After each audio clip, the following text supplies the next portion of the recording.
Hello everyone, today we will learn about another case. The case of Mary Stauffer. Mary was born in West Duluth, Minnesota, USA, and her family moved to the neighboring town of Hummontown when she was 10 years old. She had 3 siblings, all of whom graduated from a local school and planned to go to college. Mary attended college and graduated in 1965. She loved working with children and dreamed of teaching, a dream that came true when she got a job at a school. She is a math teacher. In her personal life, everything was also successful. She married a seminary graduate, Irv Stauffer. They were devout Baptists. They first went to the Philippines as missionaries in 1967, and the trip was successful. Mary taught in Minneapolis for a couple of years. Then they moved to Polk, Nebraska, where her husband was asked to become the pastor of a congregation. They dedicated themselves to serving the church there, where both of their children were born. In 1975, they returned to the Philippines to undertake a 4-year mission trip. There, they planted new churches on the islands and returned home to Minnesota in 1979. Mary was planning to go to the Philippines again, this time intending to take her children with her. A few days before the family was to leave for the Philippines, while they were in the suburbs of St. Paul, they were destined to meet a person who would turn their lives upside down. On May 16, 1980, the day began normally for 8-year-old Elizabeth and her mother, Mary. They arrived and parked near a hair salon on Cleveland Avenue. When they left the salon, they headed to their car. Mary immediately noticed a young man, who looked to be about 30, confidently approaching them from the direction of a busy intersection. He looked at them strangely, and Mary instinctively felt uncomfortable under his gaze, but she did not panic since they were in a busy area. This young man did not look particularly dangerous. He stood out because of his thick glasses. Mary assumed he was merely asking for directions or something similar. However, when he approached the car, he took a gun from his belt, placed it next to the hood, and demanded a ride. In horror, Mary was ready to give up the keys to the car that the church had given them if only he would let them go. But the criminal did not want the keys. He forced Mary and her daughter to sit in the front, demanded that she drive north. Mary tried to influence the attacker, calm him down, and persuade him to let them go. She convinced him that if there were any problems, he could turn to the church, which would not abandon its parishioners in trouble. Mary stoically remained calm, trying to soothe the kidnapper and even bribing him. However, all her efforts were in vain. She even turned to the Bible, but the kidnapper was clearly not ready to listen to the Holy Scriptures. He ordered them to be quiet and keep driving. When they stopped at the nearest intersection, a patrolman pulled up next to their car. The kidnapper threatened to kill Elizabeth if they went in the same direction as the policeman or gave him a signal. Mary was forced to change their route, and the kidnapper noticeably relaxed. They drove to a wooded area in Anoka, stopping at a deserted camping site. There, the attacker ordered them out of the car and deeper into the vegetation, cautiously looking around. He forced them into the trunk, tied the mother and daughter together, taped their mouths shut. He then got behind the wheel and drove into the countryside. There, he planned to pick up a spare tire for his van, placing it in a trunk right on top of the captives. At that moment, 2 neighborhood boys became curious about what was happening and came dangerously close. One stood in front of the car while the other, named Jason Wilkman, approached the trunk from behind. The little boy curiously looked at the wheel and seemed to notice something underneath it. The kidnappers saw Jason and panicked. Without thinking twice, he grabbed Jason and threw him into the trunk with the others. When Jason's friends saw what had happened, he immediately ran home to tell his family. The kidnapper chased after him but was too far behind to catch up. In a panic, he jumped behind the wheel and took off. Jason was crying, and Mary tried to talk to him, but he was too scared, could only tell her his name and age. She tried to calm the children down, and it worked. At least they stopped crying. The trip was short, but Mary heard them moving around in the rough terrain. Branches and bushes constantly hit the vehicle as the criminal drove deep into the forest for several kilometers. Here, he pulled Jason out of the trunk and took him away. A few minutes later, he returned alone, did not open the trunk, but simply got behind the wheel and drove away. Mary prayed that he would just let the innocent child go because she did not hear any shots, but gloomy thoughts crept into her mind. Mary's car was left in the bushes. It was hard to see because he was increasing the distance from the police. The kidnapper got into a black van without windows, along with Mary and her daughter. Before driving off, he double-checked the ropes on his captives, then returned to the city and took them to his electronics store, where he allowed them to use the toilet and gave them juice to drink. They stretched their limbs, which had gone numb. Mary tried to find out what he wanted, but instead of answering, he taped both their mouths shut again, tied them up, put them back in the van, and drove them to his family's house in a neighboring town. The small house was only 10 kilometers from the apartment where the Stauffer lived with their children. Nevertheless, Mary and daughter did not know where they were. They were mistaken while he wandered through many places. The criminal took both of them to the bedroom of the house, which was small, dark, and cramped. He removed the door handle and locked the door. Getting used to the darkness and looking around, Mary and her daughter realized they were in a kind of storage room filled with clothes, toys, but there was nothing that could help them. At the same time, Mary's husband, Irv, and her son, Steve, were waiting for the return of the mother and daughter from the beauty salon. They had a family dinner planned, and the last preparations were to be made before leaving. Both should have returned long ago, which began to worry the household. At 4:30 p.m., Irv called the salon, and the hairdresser confirmed that the visitors had left long ago but had no idea where they were going or what could have happened. Irv called his wife's friends, but they did not know where she might be. Then he turned to other members of the Baptist community and involved them in the search. They all called local hospitals, acquaintances, police stations, and even morgues to find the missing. When no information could be obtained, Irv contacted the police. However, from the very beginning, it was obvious that they suspected of himself of the disappearance of his wife. By that night, the authorities were already engaged in the search for a 6-year-old boy, Jason Wilkman. The search for Mary continued. Irv explained that he was not involved in the disappearance of his wife and daughter. He and his son were waiting for them at home and had no idea what happened after they left the hairdresser. But the authorities did not believe him and suspected he had done something to them. The next morning, a car was found. They even managed to find 2 sets of fingerprints on the steering wheel, but their owners were not in the police database. The car had no license plate, so investigators could not determine whose car it was. The area around the car began to be thoroughly searched. First of all, they found the car's license plate. It had been torn off when the criminal escaped through the bushes. Suspicions arose that Jason's abduction and the disappearance of Mary and her child could be connected. This helped them know that the car belonged to Mary. It seemed that everything was very serious, and the missing persons were in danger. About 300 police officers and volunteers were gathered to begin the search operation.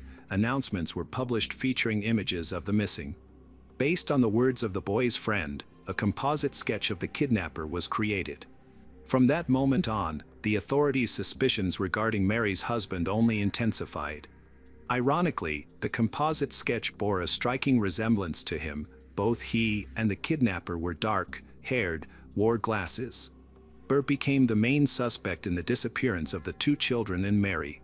However, Irv provided an alibi supported by a photo and passed a lie detector test. His fingerprints did not match those found in the car, yet the authorities still did not want to clear him as a suspect.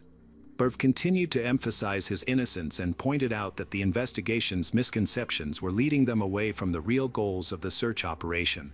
Before her first trip to the Philippines, Mary had taught at the school, and among her 9th grade students was Ming Sun Shiu, a teenager of Taiwanese American descent, with whom Mary had a good relationship.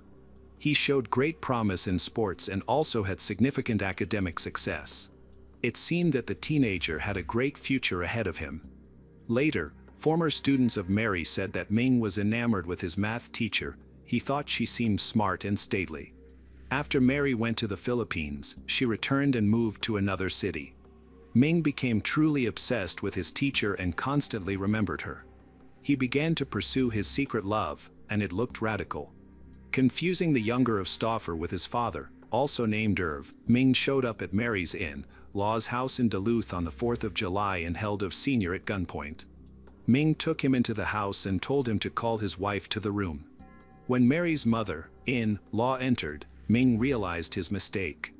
Ming claimed he was simply mistaken and threatened that if they went to the police, he would return and shoot them both, and then he ran away.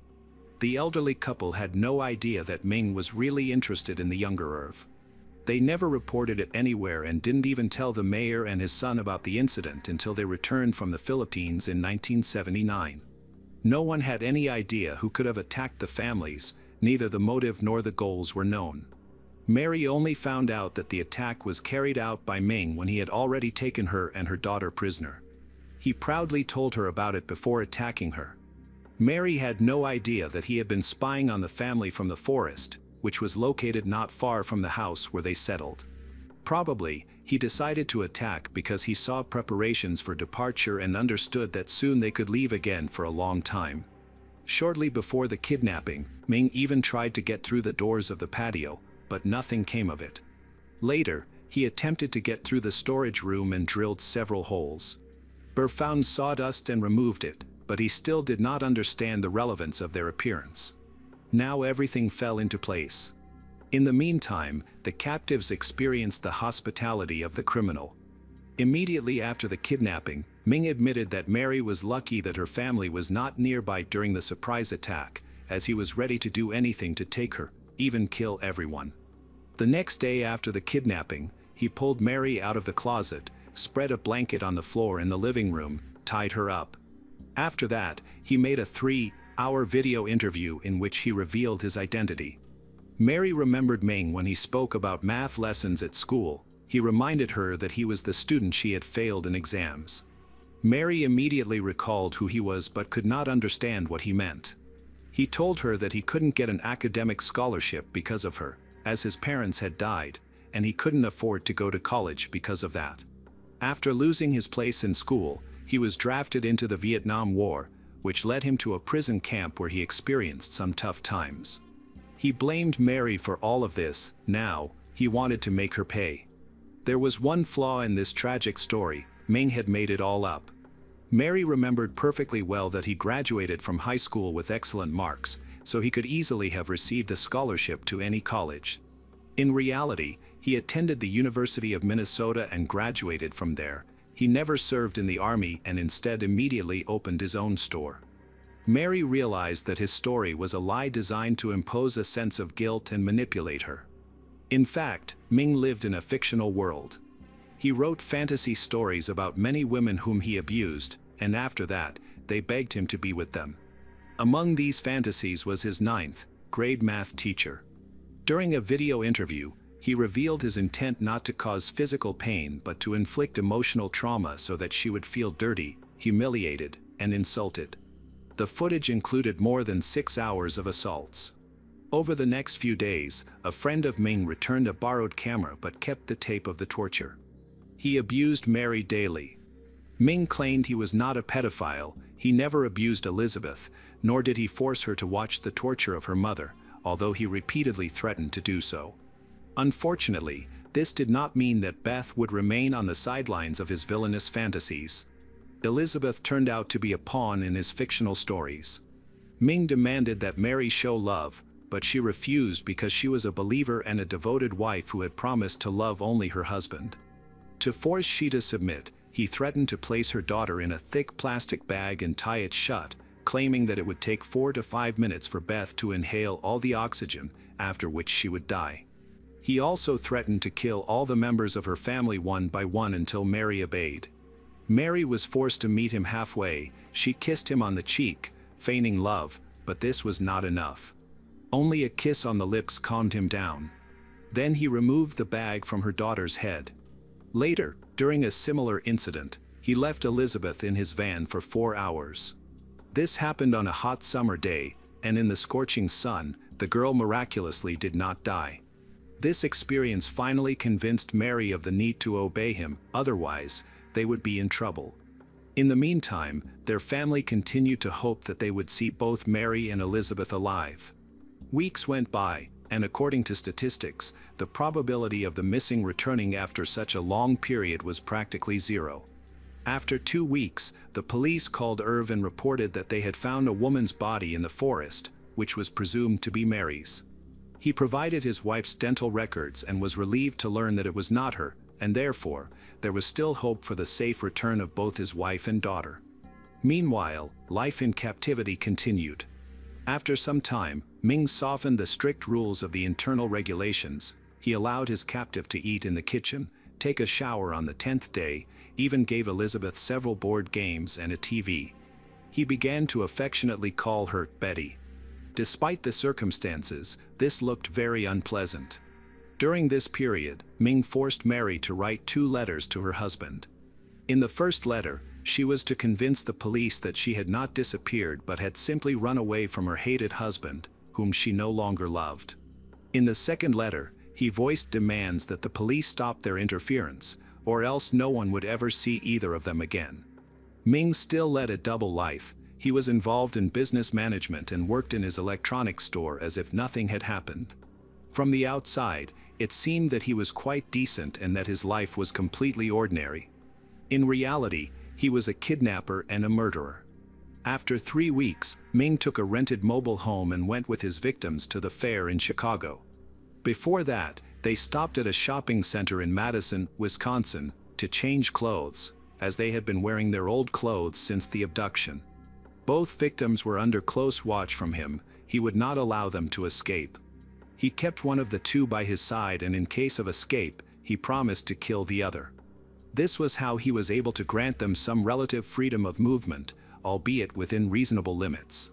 Despite all of Mary's efforts to warn the police by using a receipt from her bag while shopping, the bank was notified and, unfortunately, the FBI never received the information. It apparently got lost. When Elizabeth was left unattended for a while in a shopping mall, she attempted to tell a group of teenagers that something had been stolen, but they just laughed and walked away, not believing her story. By the end of this little trip, all 3 even stopped by the University of Minnesota campus to watch fireworks. During this time, at least 3 police cars drove past them. However, Mary knew that the criminal had a gun with him, and she feared that he might harm them without thinking twice if she called for help. So she remained silent, despite her hopes. On July 7, 1980, Mary and Elizabeth faced serious difficulties. Ming realized that he could not remain in his house forever without being noticed. Therefore, he decided to buy a mobile home for the 3 of them, making it clear that he intended to continue this madness and wanted to eliminate any possibility of being caught. Mary understood that there might not be any other chances to escape, so she planned to wait for him to leave for work before trying to free herself. The next morning, Ming went to work as usual, and Mary began her fight for freedom. She managed to muster enough strength to remove the heavy door from its hinges, from which the captive's shackles were attached. Until that moment, they had been unable to do this. Suddenly, she heard some noise and feared that Ming had returned. Mary was instantly frightened. She acted quickly and returned everything to its original state, as if they were still tied up. They seemed to sit and listen forever until finally, they calmed down, realizing that Ming was gone. The nervous tension played a cruel joke on them, but the situation did not improve because precious time had been lost. Mary had no idea when their tormentor would return. She got to the phone and called the county sheriff's office.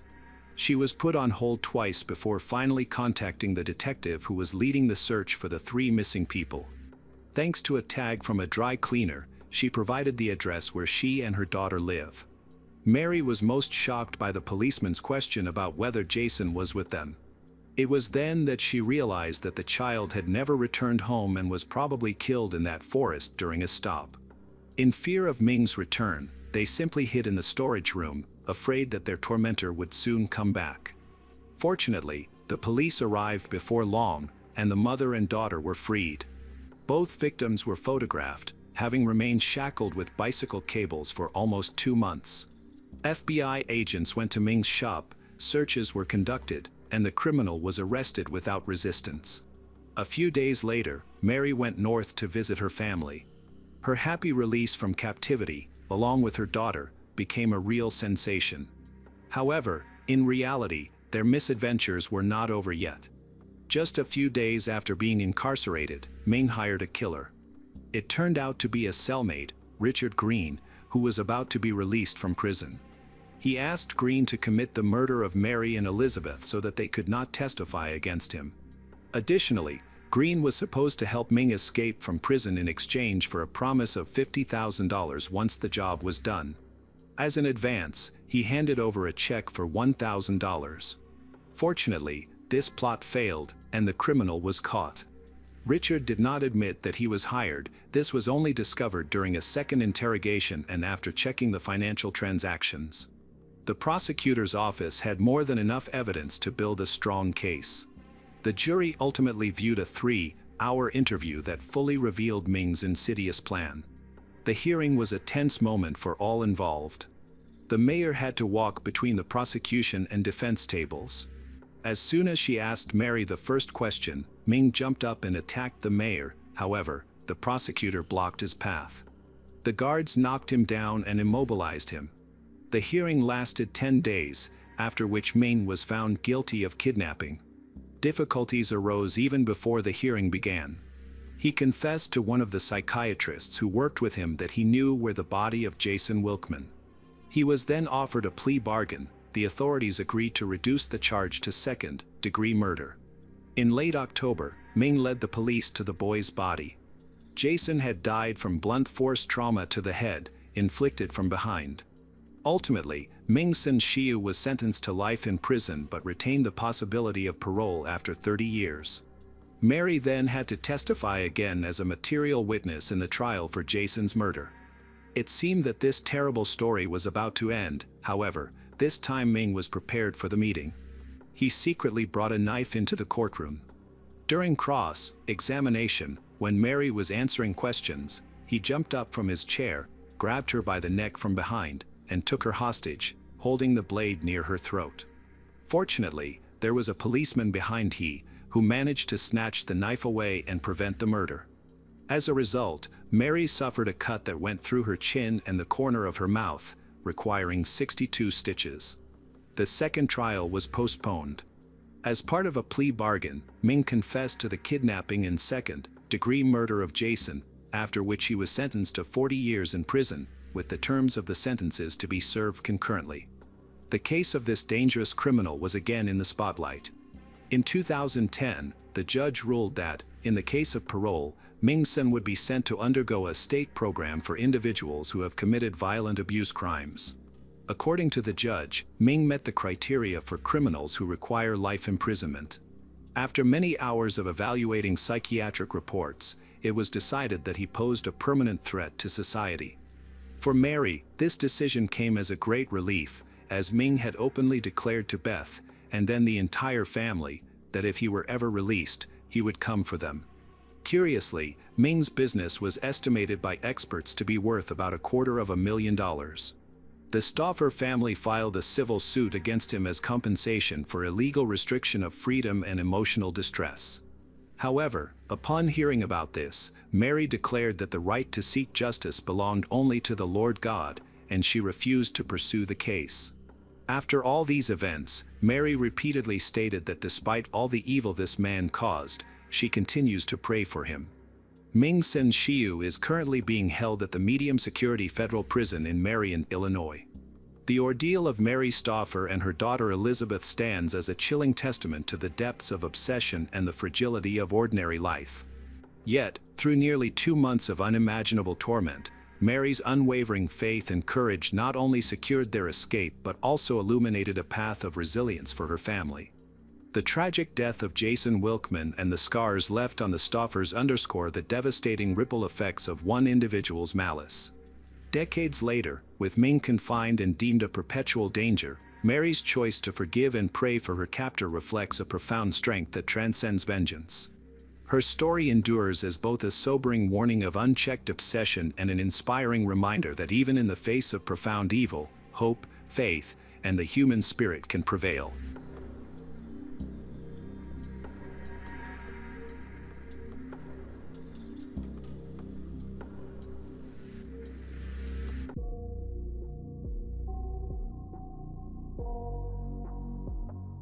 Shanti Cooper was a devoted mother to her son, Jackson, 8, who she shared custody of with her ex-husband, Jim Cooper. After separating from Jim in 2013, Shanti was ready to begin dating again. She quickly realized that online dating had become the common way to meet people, so she decided to give it a try by creating a chat account. While exploring different profiles on the site, Shanti connected with a few men, but none impressed her quite like David Trance.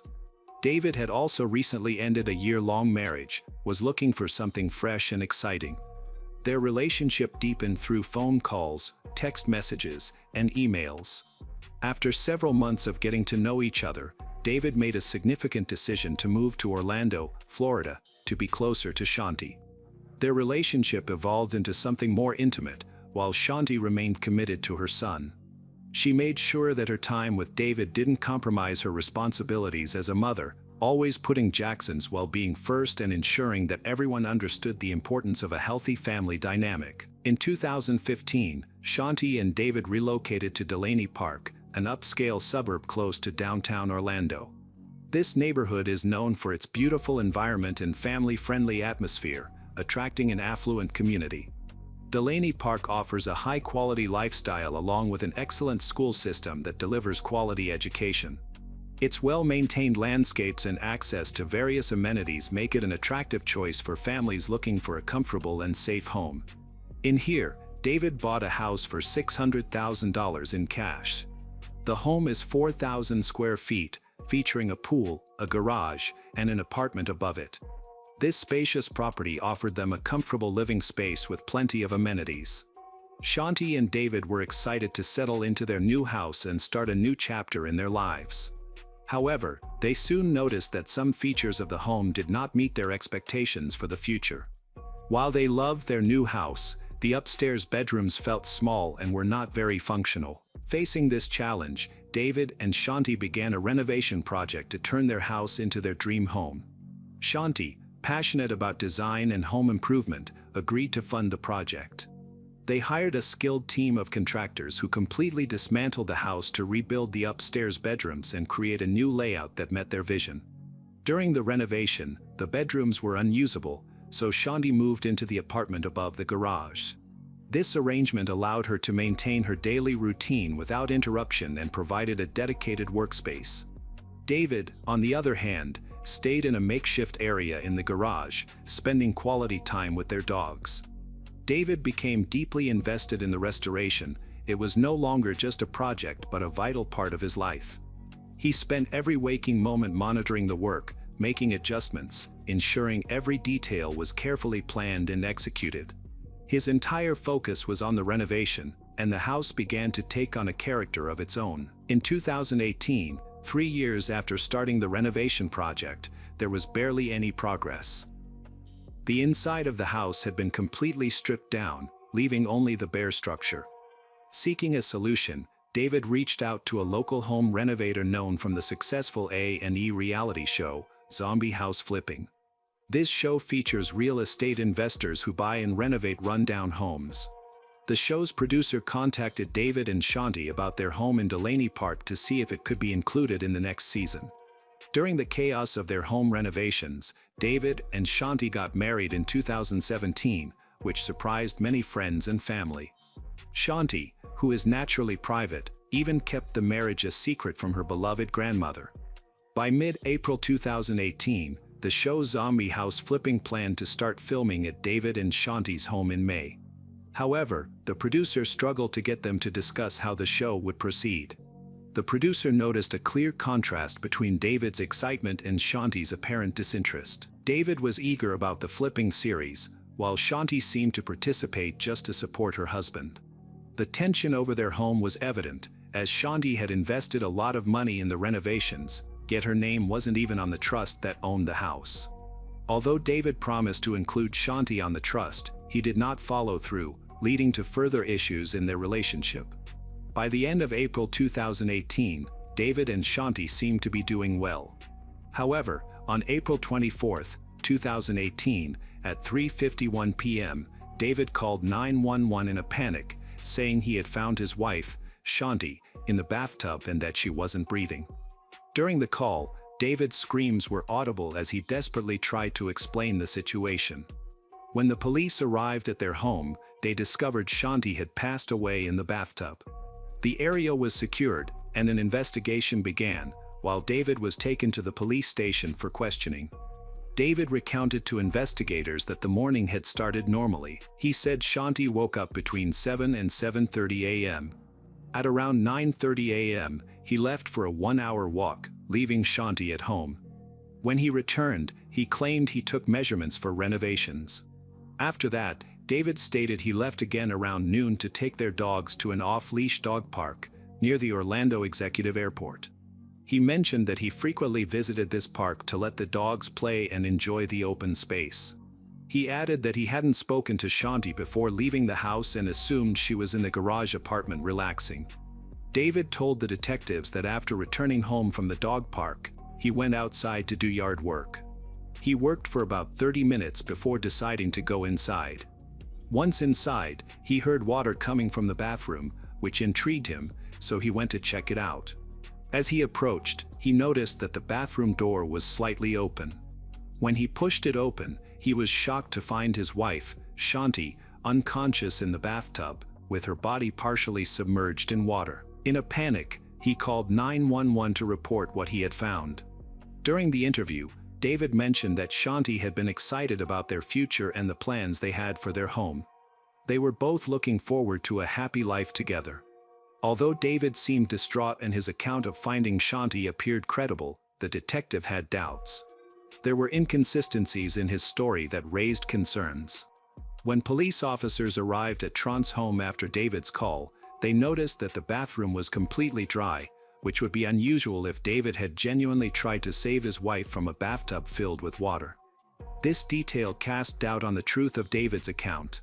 The extent of Shanti's injuries contradicted David's explanation of how she fell into the tub.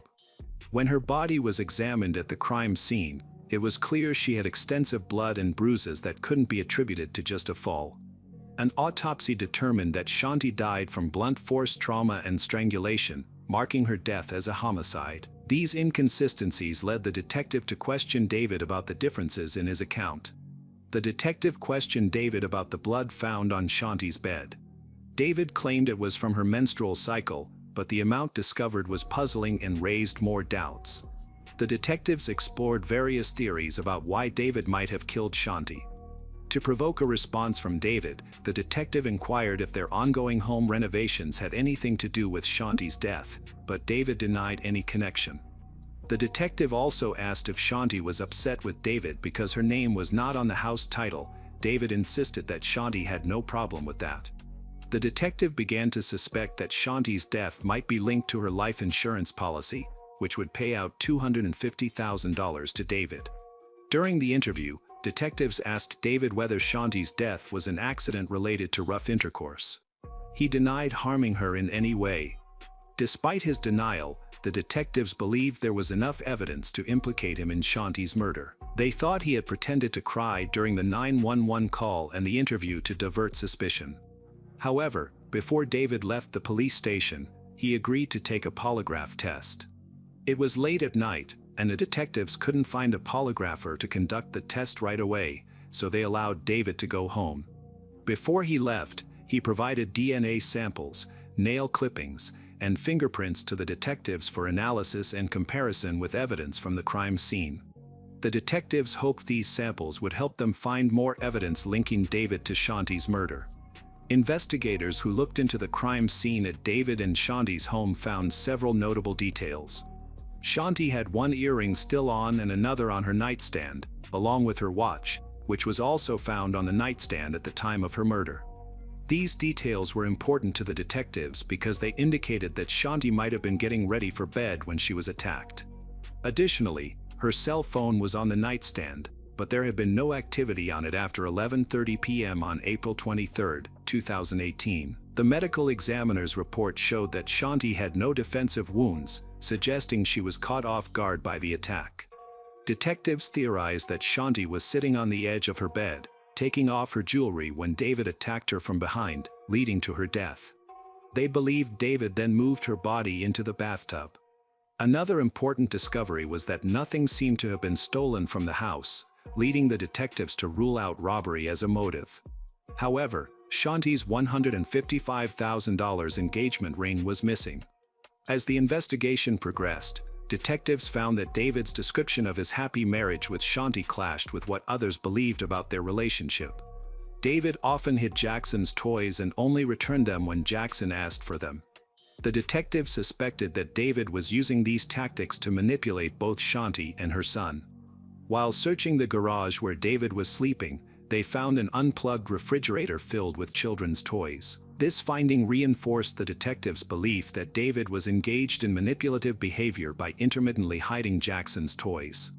David appeared to be trying to control the emotions of Shanti and her son.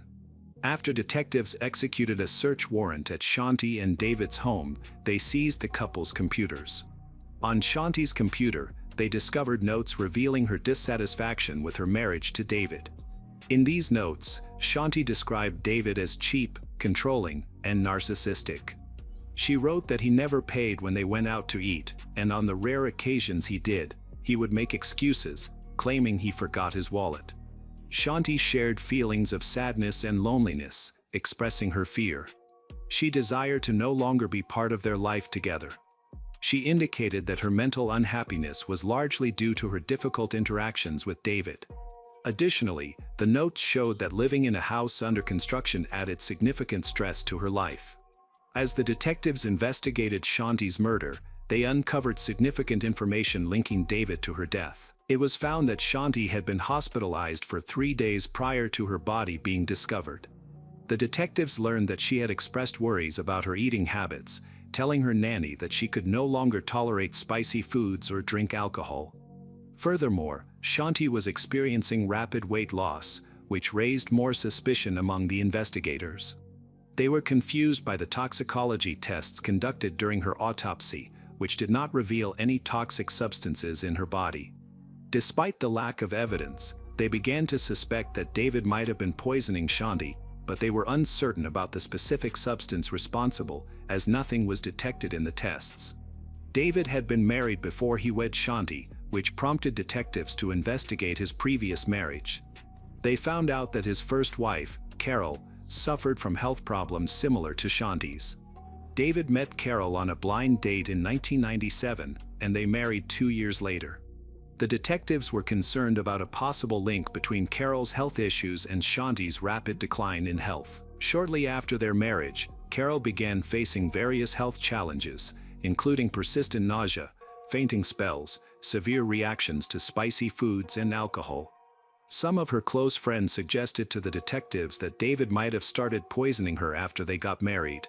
To learn more about David's past, the detectives traveled from Florida to Minnesota in November 2018 to interview Carol in person. During the recorded interview, Carol described her struggles with chronic pain and immune system problems that remained undiagnosed.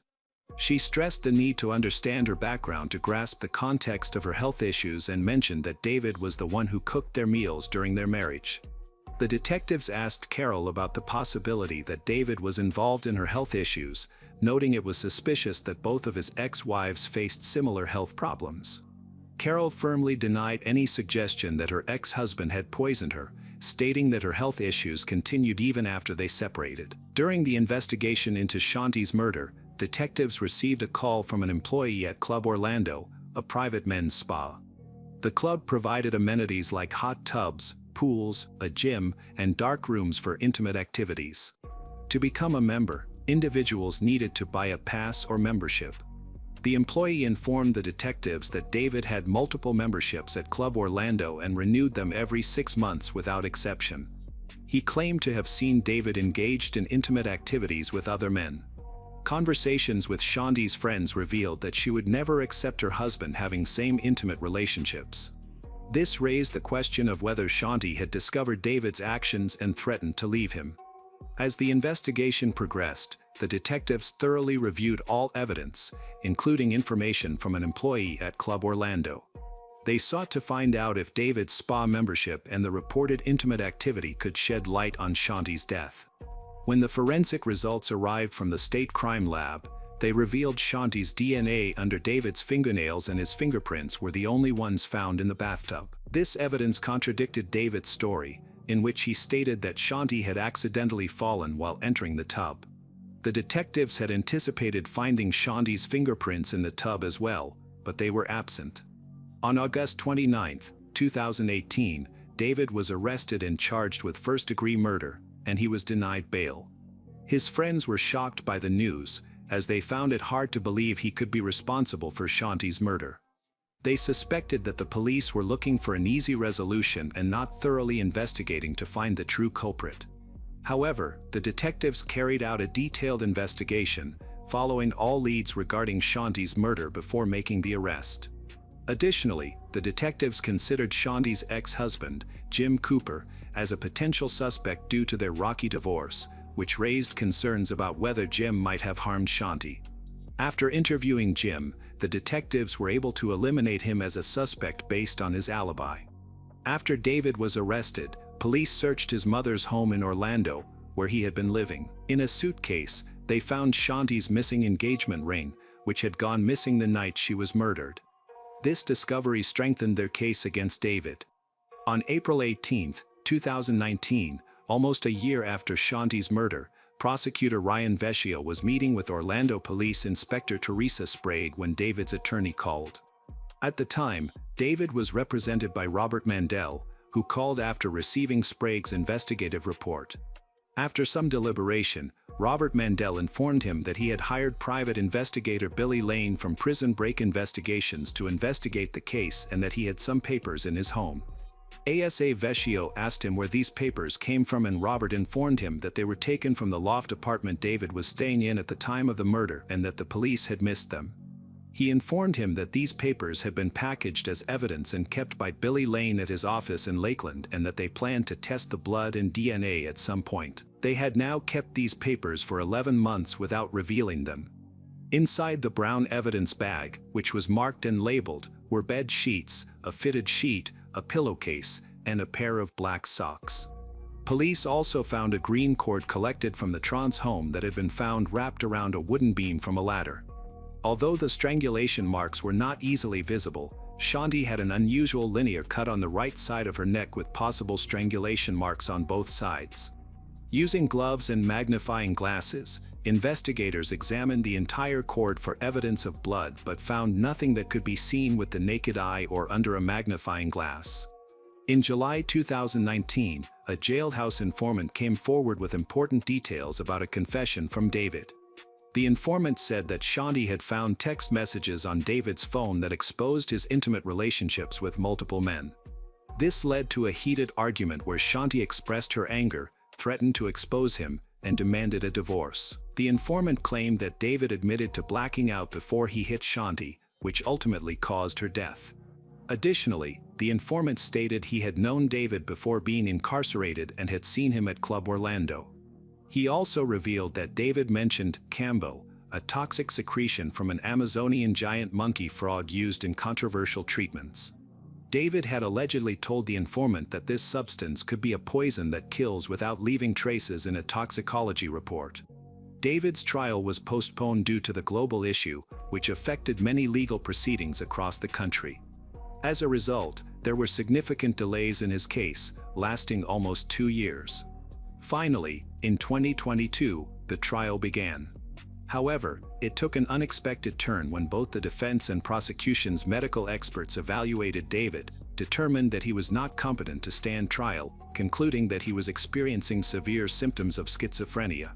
In October 2023, after a 6-day trial, a jury found David Trance guilty, and he was sentenced to life in prison. Shanti's son, Jackson, now lives with her ex-husband, Jim Cooper. Shanti, a devoted mother and woman searching for love, stability after a difficult divorce, fell victim to David Trance's manipulative and violent betrayal. Her death at their Delaney Park home, amid a stalled renovation that symbolized the breakdown of their marriage, underscored the dangers of broken promises and hidden motives. David's sentencing in October 2023 brought justice, but it did not erase the pain endured by Shanti's son, Jackson, and her loved ones.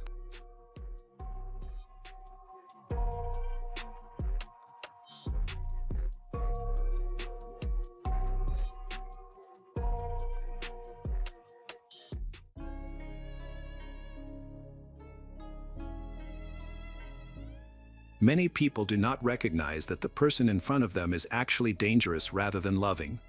Unfortunately, not everyone has the opportunity to correct their mistakes.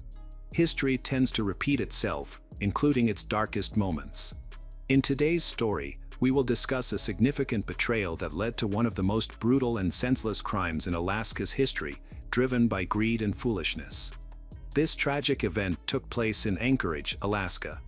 Interestingly, although the overall crime rate in the U.S. has been declining, Anchorage is an exception, with violent crime rates being 60% higher than the national average. Statistics show that even women in this area commit violent crimes more frequently, usually targeting their loved ones. Cynthia Hoffman spent her entire life in Anchorage. Family and friends described her as a bright and kind girl working hard to achieve her American dream.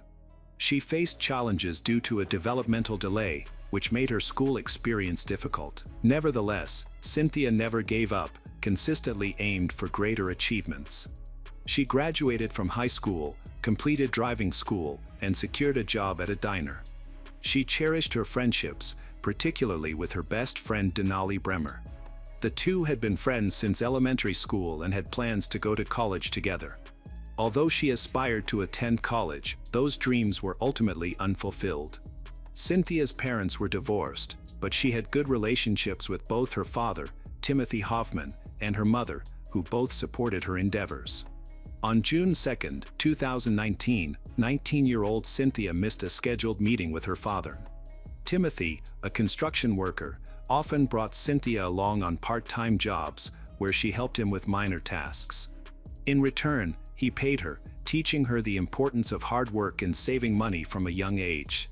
Cynthia had assisted her father frequently for over a year, and they saw each other daily. On that particular day, she was expected to meet him after school. Her father had promised to pay her for past work when he was short on cash, so she was excited to go because it meant she would get paid double. She also mentioned that she needed money for a party that weekend. Cynthia texted her father to let him know she was at the park for a meeting and promised to return in about an hour. Timothy waited for her, but she never came back. He tried calling her phone and sending her messages, but she didn't respond. He thought it was possible she was just out with friends and lost track of time, so he hesitated to call the police. However, none of his messages were read, and his calls went unanswered throughout the day. Concerned about his daughter and her unexplained absence, he decided to contact the authorities. When Timothy arrived at the police station, he reported Cynthia as missing. The police took the case seriously and quickly began their investigation. They organized search teams, brought in volunteers. Timothy joined the search right away, driving around the city and asking people if they had seen his daughter. He showed them her photo, but despite his efforts all day, he couldn't find any useful information. From the beginning, he had a nagging feeling that something was wrong. Cynthia's behavior was unusual. She had never been gone for this long before, and she didn't have any mental health issues or a tendency to run away. She was naive, needed guidance. There had been no family conflicts or signs that she wanted to leave. In the days that followed, Timothy began to lose hope for a positive outcome. He started to fear that someone had lured his daughter to the park with harmful intentions, despite the ongoing search. The police initially thought Timothy might have more information, but he had a verified alibi during this time. Timothy stayed in touch with Cynthia's friends, particularly her best friend Denali, who had been in regular contact with Cynthia and was one of the last to see her. Denali expressed that she had no knowledge of Cynthia's whereabouts and hoped for her safe return.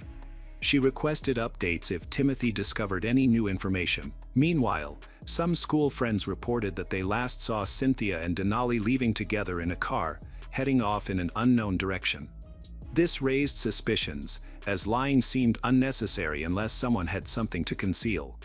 When investigators looked into Cynthia's social media, they found that a person named Tyler had invited her for a ride, which she had accepted. This invitation coincided with the timing of her disappearance.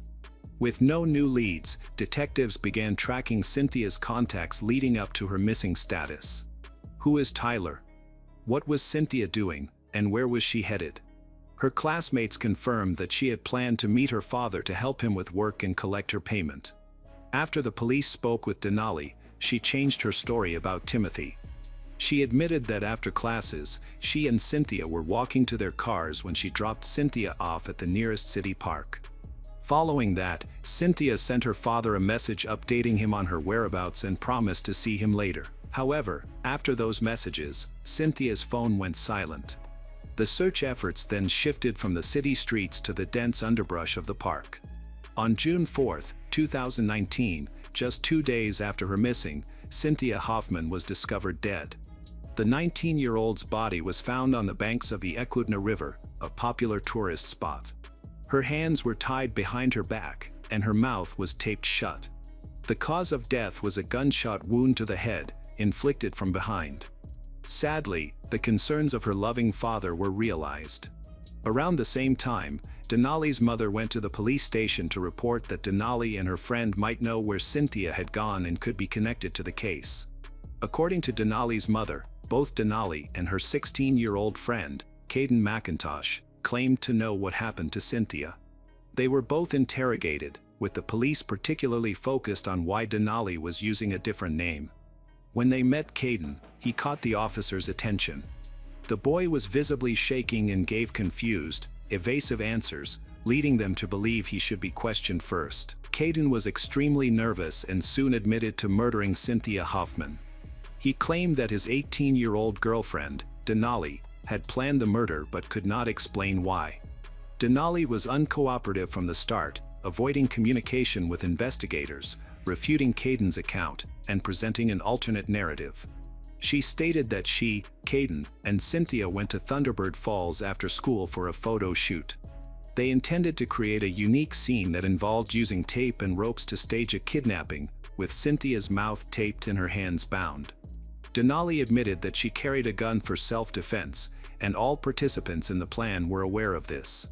She recounted that at one point, Caden took the gun, aimed it at Cynthia, and attacked her in the back of the head without any clear reason.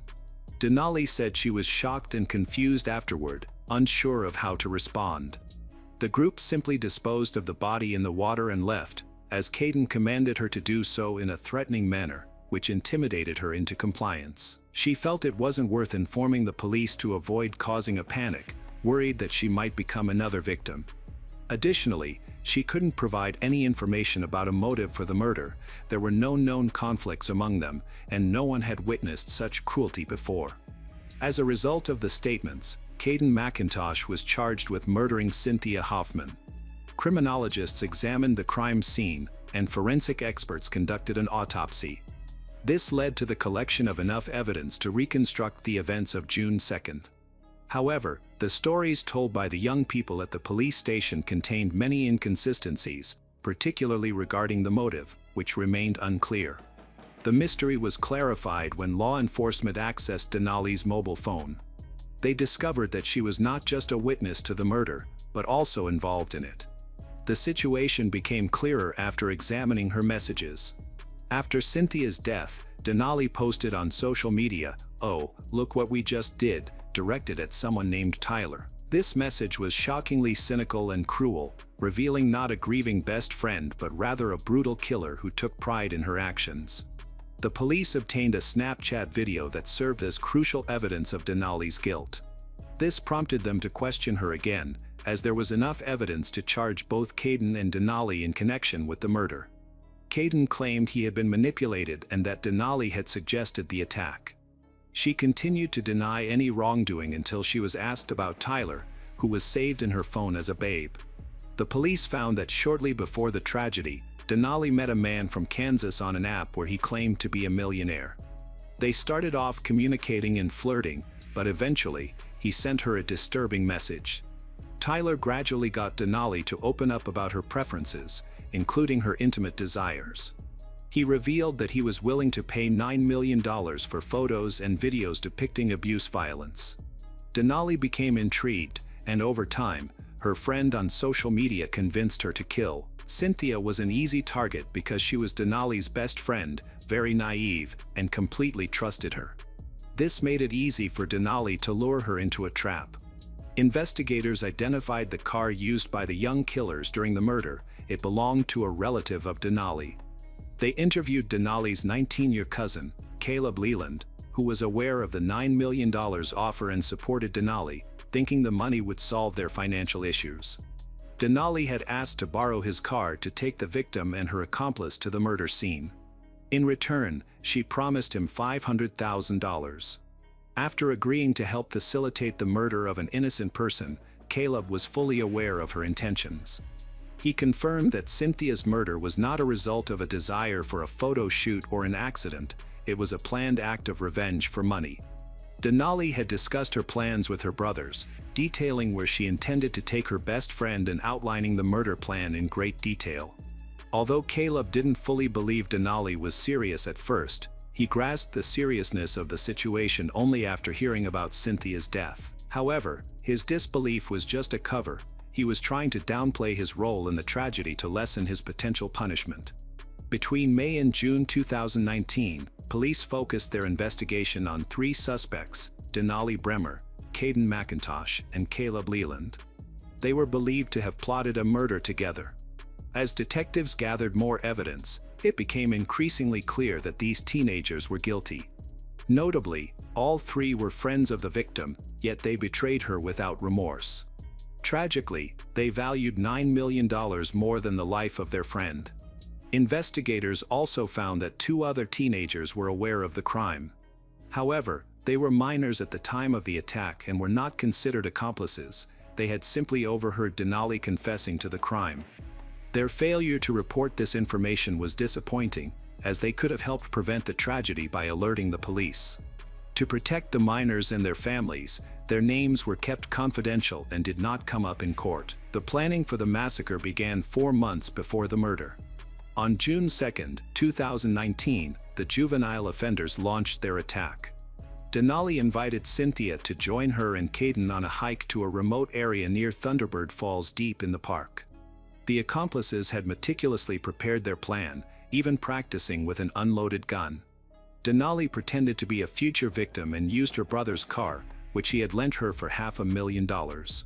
Once they reached the riverbank, Caden and Cynthia temporarily left Denali behind and advanced ahead. Suddenly, Caden drew a gun and pointed it at Cynthia's head. Denali caught up, restrained Cynthia by tying her hands and taping her mouth shut. Cynthia quickly realized this was not a prank, but it was too late for her to escape or shout for help. Terrified, she was forced to kneel. Denali's brother filmed the entire incident. Caden then shot Cynthia in the back of the head with a 9mm pistol, killing her instantly. Denali and Caden disposed of her body in the river and tried to erase any evidence linking them to the crime. They burned some of Cynthia's belongings, including her purse and mobile phone. Afterward, Denali sent a message to Cynthia's father, Timothy, from Cynthia's phone, fabricating a story about a scheduled meeting with a new boyfriend. Detectives later found evidence that Denali attempted to delete data from her mobile phone. However, despite her efforts, many conversations with Tyler remained, in which she detailed the murder plan and shared photos and videos related to the crime. Even after the murder was committed, she unsuccessfully tried to erase the incriminating evidence.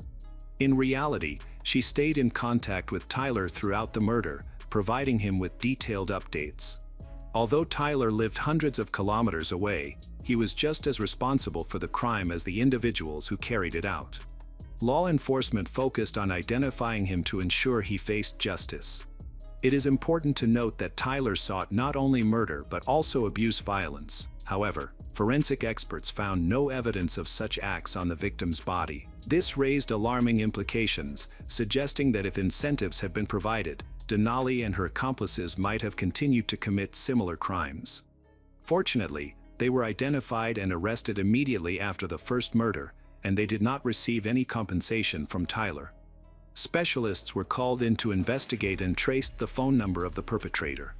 It was revealed that Tyler was not in Kansas, but in Indiana. The actual mastermind behind the brutal crime was Darren Schillmiller, who grew up in New Salisbury.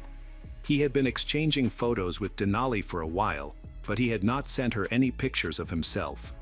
At first, Tyler had pretended to be a wealthy millionaire who won the lottery, but in reality, the instigator of the crime was a 21-year-old who was far from being a millionaire. Friends and family described him as a reclusive and strange person who had faced bullying during school. Darren had endured a difficult upbringing with an alcoholic father and had minimal social interaction in school. His unusual clothing style often led to conflicts, and after graduation, he was frequently seen engaging in suspicious activities, like chasing cats that later vanished without a trace. However, there had been no previous reports of cruelty from him. After completing his studies, he found it difficult to determine his path in life and was unable to secure a full-time job. This situation took Denali by surprise, as she genuinely thought she would receive $9 million for her crime. Once Denali discovered Tyler's real identity, she chose to cooperate with the prosecution.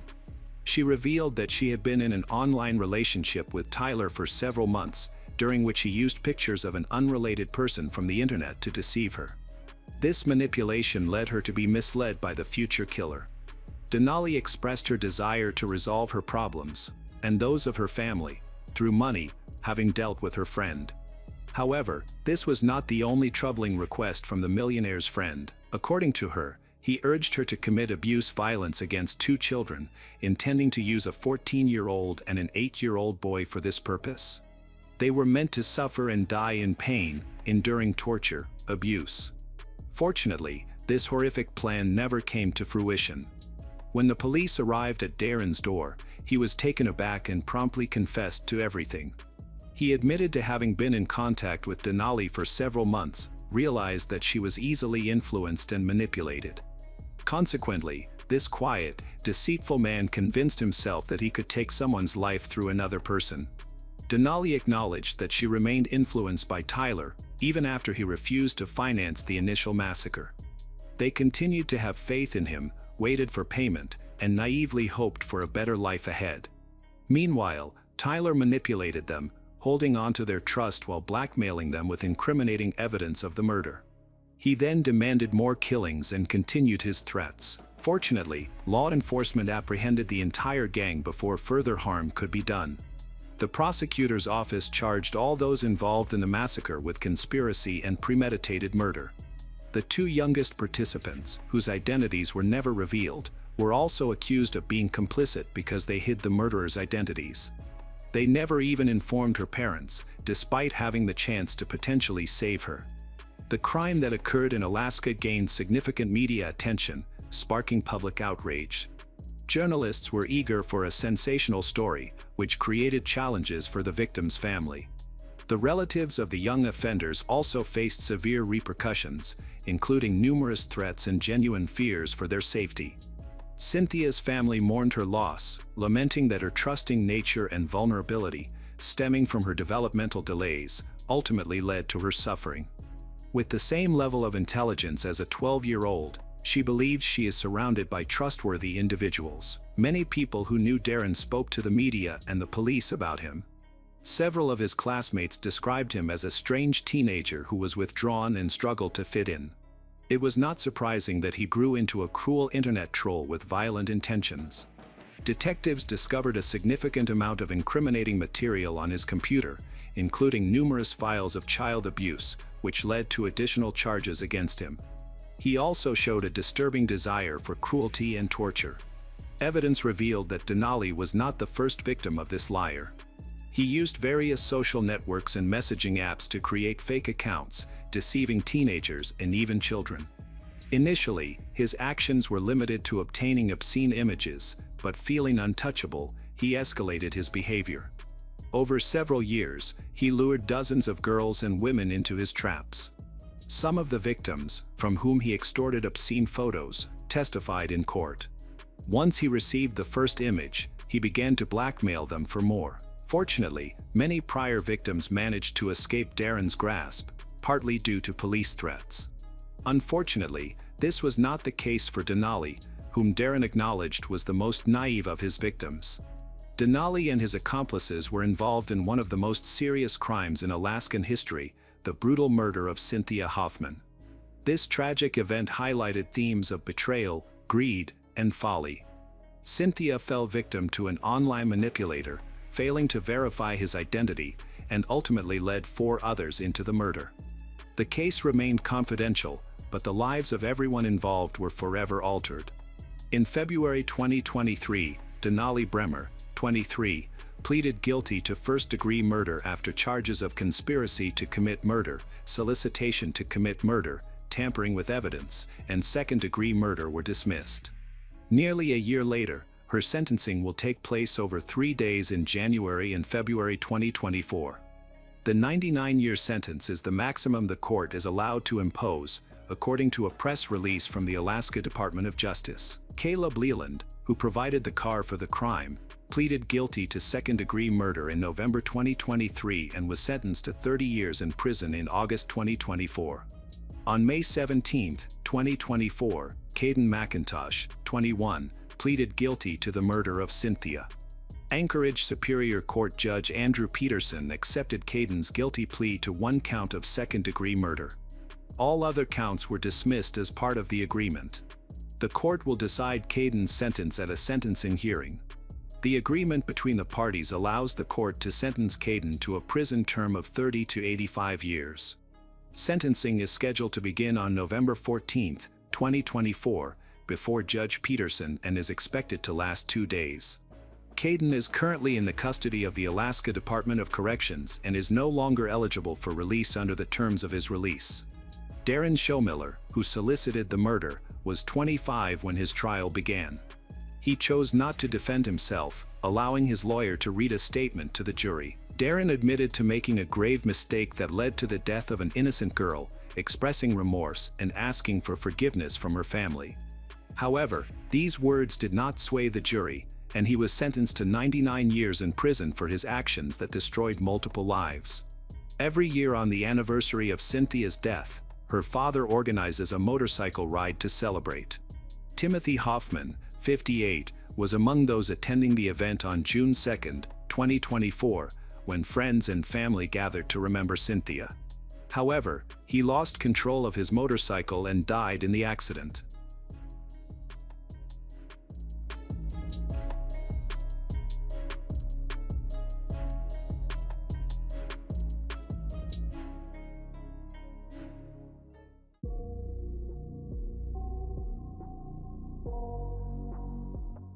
Just after sunrise, a morning exerciser happened to witness a horrifying scene. A young woman was lying lifeless near the edge of a quiet neighborhood in Chapel Hill. There were no clues about what had happened, no sounds, no witnesses, just an eerie silence. Who was she? How did she end up there?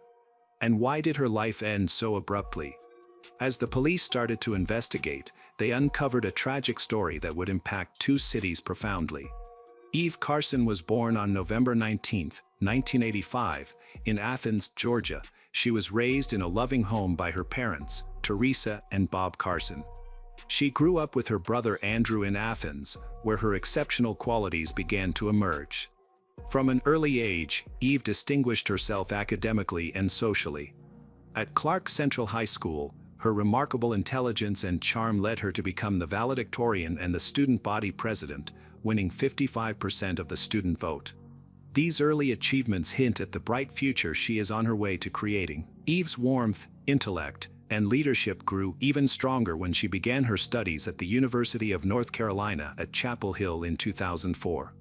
Despite receiving offers from prestigious universities like Princeton and Yale, along with scholarships, Eve opted to attend a public university. She believed in the importance of education and obtained a significant scholarship while pursuing a double major in political science and biology. Her goal was to build a career in the medical field. Outside of her studies, Eve engaged deeply in service and leadership. She led multiple student organizations, completed a challenging 4-year leadership program, and participated in outreach initiatives like Girls on the Run. Additionally, she spent time tutoring children in local schools and worked in underprivileged communities abroad through the Moorhead Cane Summer Enrichment Program. Her volunteer experiences took her to Ecuador, Egypt, and Ghana, where she served in various roles, including medical assistant and community educator. Eve was not just a student leader, she was a beloved figure in her community. Friends admired her, faculty respected her. Her lively spirit made a positive impact wherever she went. However, in March 2008, everything changed. Eve was last seen at home around 1:30 a.m. after deciding to stay in and study while her housemates went out. Sometime between that moment and early morning, she faced an unimaginable tragedy. By 5 a.m., she was missing. Later that morning, authorities found her car at the intersection of North Street and Hillsborough Street in Chapel Hill, following the tip. Tragically, her body was found just a mile from her home. She had been shot and left. Investigators were initially confused by the case. The motive was unclear, and the incident seemed random. With no immediate suspects, law enforcement began examining phone and bank records for clues. A key piece of evidence in the investigation emerged when Eve's abandoned SUV was discovered. Authorities believe Eve Carson was shot multiple times around 5:30 a.m. on a Wednesday morning, with one bullet striking her close range in the right temple. To advance the investigation, Chapel Hill police announced a $25,000 reward for any information that could lead to her killer's arrest. Forensic specialists found that the last activity on Eve's computer occurred at 3:37 a.m., which helped narrow down the time frame in which she might have been abducted. Just 21 minutes later, at 3:55 a.m., her debit card was used at an ATM in University Mall, Chapel Hill. The ATM recorded several transactions, including one that successfully withdrew the maximum daily limit of $700, while 5 additional attempts failed. Fortunately, the ATM surveillance system captured grainy images of the person using the card. The footage showed a young male wearing a black hoodie and cap, and in one frame, there seemed to be a second figure in the back seat of the car, possibly Eve, although the image was too unclear to confirm. At 4:44 a.m., another attempt was made to withdraw money, but no cameras captured the event. Less than 30 minutes later, Eve was shot and killed. However, her debit card was used again that day at 12:39 p.m., with 2 transactions made at a mini-mart on Moorhead Avenue in Durham. Over the next 2 days, several more suspicious transactions occurred, leading to a crucial piece of evidence. On March 7th, at 12:54 a.m., another surveillance camera captured another man attempting to use Eve's card. This individual was clearly not the same as the person filmed at the University Mall ATM, making him a second key suspect. The failed transaction and the clear video footage became pivotal moments in the investigation. As police worked to identify the individuals involved, the communities of Chapel Hill and Athens came together in grief. Eve Carson was buried on March 9, 2008, and her funeral was attended by hundreds of people. At the University of North Carolina, thousands paid their respects with a moment of silence. Initially, the investigation progressed slowly, despite having several images of the suspects. However, on March 12, just 1 week after Eve's murder, authorities received a promising tip. They identified a man who resembled a suspect from the surveillance video as 21-year-old Demario James Atwater. Atwater had a troubled past, with 2 prior felony convictions, making him familiar with the criminal justice system. He had violated parole and committed additional offenses while under supervision, and he was due to appear in court just 2 days before Eve's murder. His criminal record included charges for assault, robbery, trespassing, and banned substance possession with intent to distribute. He had also been caught with a firearm while on probation, but due to an administrative mistake, his court hearing was postponed past the date of Eve's death. Additionally, Atwater's home on Rosedale Avenue in Durham was located close to the crime scene. The investigation picked up momentum when detectives linked Atwater to Lawrence Alvin Lovett Jr., 17, a young man who closely resembled the person seen on the University Mall ATM footage. Both were school dropouts from Durham and had attended the same school, making their connection concerning. Atwater and Lovett became the main suspects in a case that shocked 2 communities and left a significant void for those who knew and respected Eve Carson. On the morning of March 12, 2008, authorities took action. After gathering substantial evidence and appealing to the public for information, police arrested 21-year-old Demario in Durham, charging him with the first-degree murder of Eve Carson. The case was developing quickly. Chapel Hill's mayor acknowledged the progress made but reminded the public of the profound grief that enveloped the town. A cherished student was lost, and the community was still struggling to cope with her absence. Lovett was eventually found and charged alongside Atwater. Although he was a minor, Lovett had a prior criminal record that included probation for theft and breaking and entering. Both he and Atwater was clear video evidence connecting them to ATM transactions made with Eve's card. The investigation reached a crucial stage in late March when a grand jury indicted both men on multiple serious charges, including first-degree murder, first-degree kidnapping, armed robbery, possession of a firearm by a felon, felony larceny, and possession of stolen property. Lovett faced additional legal issues as he was also charged in connection with the earlier murder of 29-year-old Abhijit Mahato, a Duke University graduate student from India.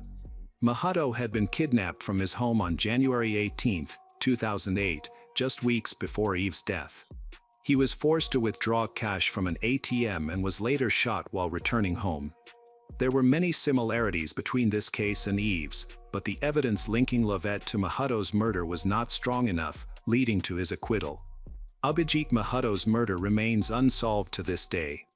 The legal proceedings in Eve Carson's case have started in earnest. Prosecutors decided to try Atwater and Lovett separately. Atwater, being an adult, faced the possibility of the death penalty, while Lovett, due to his age at the time of the crime, could not receive that sentence. The prosecution began to piece together a disturbing account of events that took place in the early hours of March 5, 2008, a crime driven by greed and chance. Around 1:30 a.m., Eve remained at home to study while her roommates went out. Atwater and Lovett then saw Carson walking toward her car. They stormed into Carson's car with Lovett in the driver's seat and Atwater in the back seat. They forced she into the back seat, where Atwater held her hostage at gunpoint. Investigators concluded that the two were looking for an easy target. Both had been released on bond, were low on money, and had no prior connection to Eve. She was just a stranger they happened to encounter. This marked the start of a tragic series of events that would lead to a brutal and senseless murder. Digital records show that Eve Carson's computer was last active at 3:37 a.m. on March 5, 2008. Shortly after, her life took a tragic turn when she was kidnapped by Atwater and Lovett. They put her in the back seat of her own SUV and drove to several ATMs to withdraw cash. Surveillance cameras captured them at an ATM. Their second attempt at 4:44 a.m. at mall failed because they had already reached Eve's daily withdrawal limit. Lovett told a friend that throughout the ordeal, Carson tried to reason with her captors, telling them that they did not have to do what they were doing. She also begged for her life, telling them that they could take whatever they wanted and that they did not have to kill her. However, Lovett and Atwater decided to kill Carson because she had seen their faces. They took her to a wooded area about a mile from UNC to commit the murder. Carson had been shot 5 times. She was first attacked in the right shoulder, right upper arm, right buttock, right cheek with a .25 caliber pistol.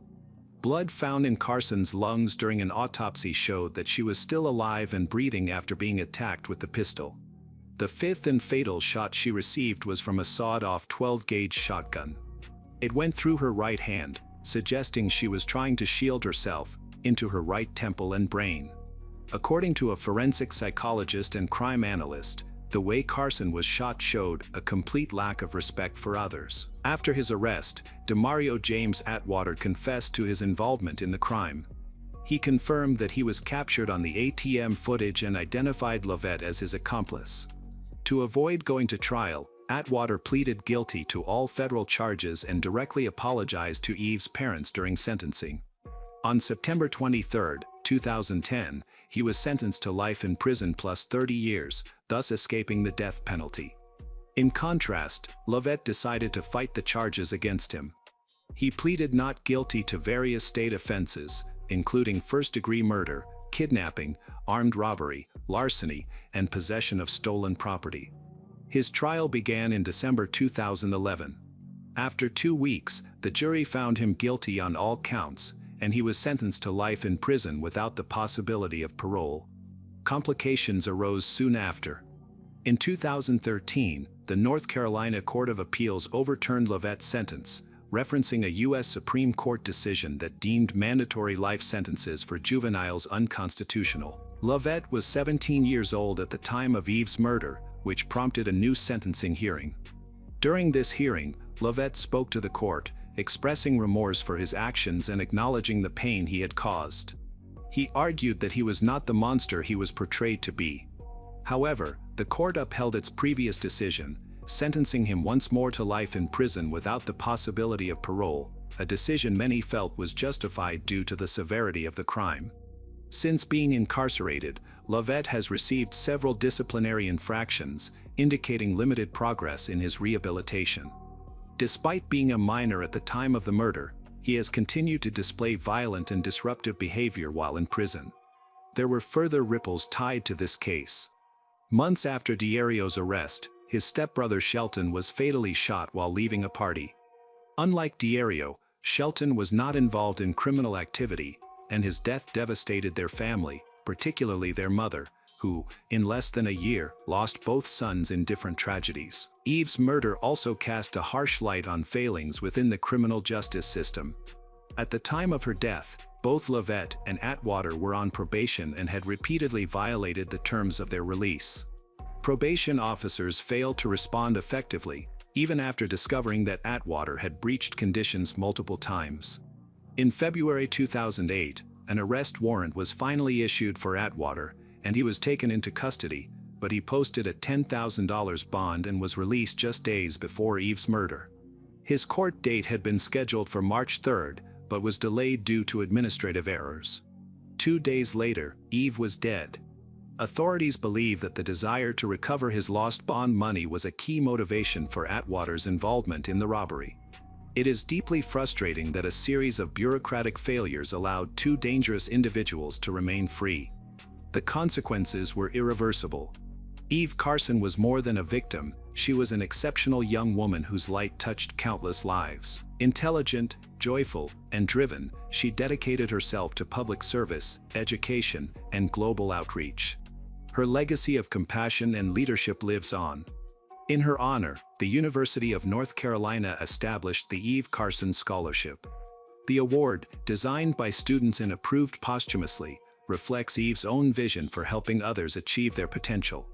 It is granted annually to 2 juniors who demonstrate the same commitment to service, leadership, and academic excellence.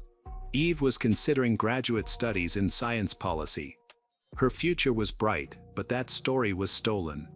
For all her achievements, it is the character of Eve Carson that continues to resonate. In her final moments, she chose to respond to hatred with compassion, asking her killers to pray. Even in fear, she embodied grace. Though her life was ended for less than $1,500, her impact was and remains immeasurable. The murder of Eve Carson in March 2008 was more than a singular act of violence. It was a seismic event that shattered the tranquility of Chapel Hill and Athens, exposing the fragility of life and the consequences of systemic shortcomings. Eve, a young woman of boundless potential, embodied the best of humanity: intelligence, compassion, and an unwavering commitment to making the world better. Her senseless death, driven by greed and indifference, left communities grappling with grief and questions that linger to this day. Yet, from this tragedy emerged a powerful testament to her character and influence. The investigation and prosecution of her killers, Demario James Atwater and Lawrence Alvin Lovett Jr., brought a measure of justice, but it also laid bare the failures of a criminal justice system that allowed 2 individuals with troubled histories to remain free. The bureaucratic oversights that enabled their actions underscore the need for vigilance, reform, and accountability. Eve's death became a catalyst for change, prompting North Carolina to overhaul its probation system and sparking broader conversations about safety and prevention. Her loss was a clarion call to address the cracks in the systems meant to protect us, ensuring that such tragedies are not repeated. Eve Carson's legacy is a challenge to us all, to live purposefully, to serve selflessly, and to confront injustice with resolve. Her life, though tragically brief, was a masterpiece of impact, and her memory continues to shape a better future.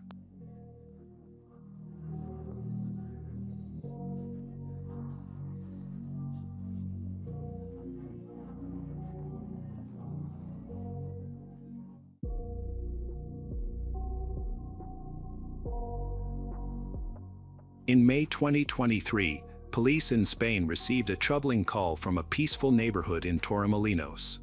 Inside one of the apartments, they found the body of a young woman who had been stabbed multiple times. The suspect managed to escape but was caught a few hours later at a nearby cafe. However, this tragedy was just the starting point for a string of discoveries that connected to a case that had remained unsolved for 9 years. Behind the wall of a different apartment, investigators uncovered evidence that stunned even the most seasoned forensic professionals. In 2011, Sabora Gagani lived with her boyfriend Marco Gayo Romeo in a small house in Torremolinos, Spain, close to the beaches. On the surface, their life appeared stable. Sabora worked as a waitress, and Marco was a chef. She frequently called her mother, Elisabetta, to reassure her that everything was fine. However, beneath this facade of stability were serious issues that became more apparent over time. When Elisabetta visited, she could immediately sense the tension in their home. Arguments between Sabora and Marco happened even in front of her. Elisabetta noticed that Sabora often tried to excuse Marco's jealousy and anger, attributing them to temporary difficulties. Yet, Elisabetta believed that their problems were much deeper than everyday challenges. Just 2 years ago, Sabora was a very different person. Sabora was born on September 14, 1991, in Albania. She was known for her vibrant and cheerful nature from an early age. After her parents divorced, her mother, Elisabetta, relocated with her children to Rome, Italy, where they began anew. Sabora quickly became well-liked by her peers, earning the nickname Tibi because of her lively and warm personality. Despite facing financial difficulties, she was determined to help her family. She began working as a waitress at a young age but never lost sight of her dreams. Her natural beauty, slim figure, and success in a local beauty contest opened doors to the modeling industry. However, her greatest aspiration was to become a teacher, as she truly loved working with children. Things started to change when Sabora turned 18. At a cafe, she met Marco, a 31-year-old man whose charm and confidence immediately attracted her. At that time, she knew very little about him. He was divorced, had a sister, and seemed eager to start anew.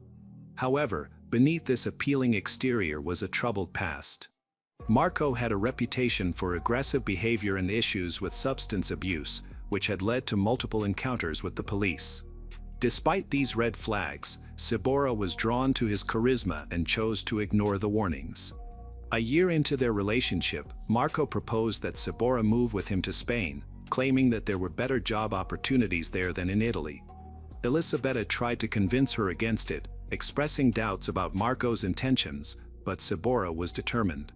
She believed this move would be the start of a new chapter where she and Marco could create a happy life together. Initially, Spain seemed like a great opportunity for Sabora and Marco. Sabora quickly secured a job as a waitress, while Marco found work as a pizza chef. They rented a cozy home, and Sabora shared her hopeful plans with her mother. Unfortunately, their stability didn't last long. Marco started losing job after job, often blaming his employers for his failures. His frustration and jealousy intensified, leading to a rise in his aggressive behavior, which escalated from small disagreements to serious conflicts. When Elisabetta visited Spain to check on Sabora, she was taken aback by the situation. Sabora, once vibrant, confident, now appeared withdrawn and subdued. Marco showed his irritation openly in Elisabetta's presence. Their arguments became louder. Despite these significant issues, Sabora continued to defend Marco, reassuring her mother that everything would get better. Those who knew Sabora were confused about why she ignored the warning signs in her relationship. She may have looked to Marco for the support and stability she missed during her childhood. When her family moved from Albania to Italy, they faced many challenges. Elisabetta worked hard to create a better life for her children, but Sabora had to take on adult responsibilities at a young age. Her relationship with Marco seemed like a way to fill the emotional gap, but instead, it added more stress. Life in Spain was becoming increasingly difficult for Sabora as her youthful dreams faded away. In July 2014, Sabora Gagani vanished unexpectedly, leaving her family in despair. The last time she was heard from was through a text message to Marco, her ex-partner. on July 7th. After that, her phone was off and her social media accounts were inactive, which was not typical for her. Earlier, Sabora had told her mother she had finally broken up with Marco, moved into a new apartment, and felt a sense of freedom. She compared it to a butterfly emerging from its cocoon. However, her abrupt silence worried everyone.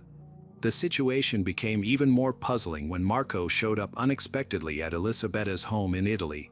He tried to act like a concerned and remorseful man, claiming to care about what had happened.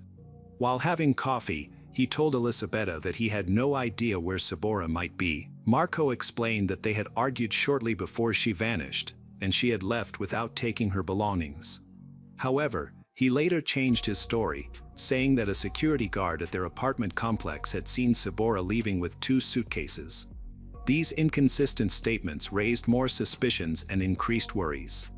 Elisabetta remembered that just a few days before, Sabora had decided to end her relationship with Marco for good after 3 years of attempts to fix things. Despite her efforts to distance herself from him, Marco remained persistently involved in her life. In early July, he unexpectedly called Elisabetta to ask if Sabora had returned to Italy.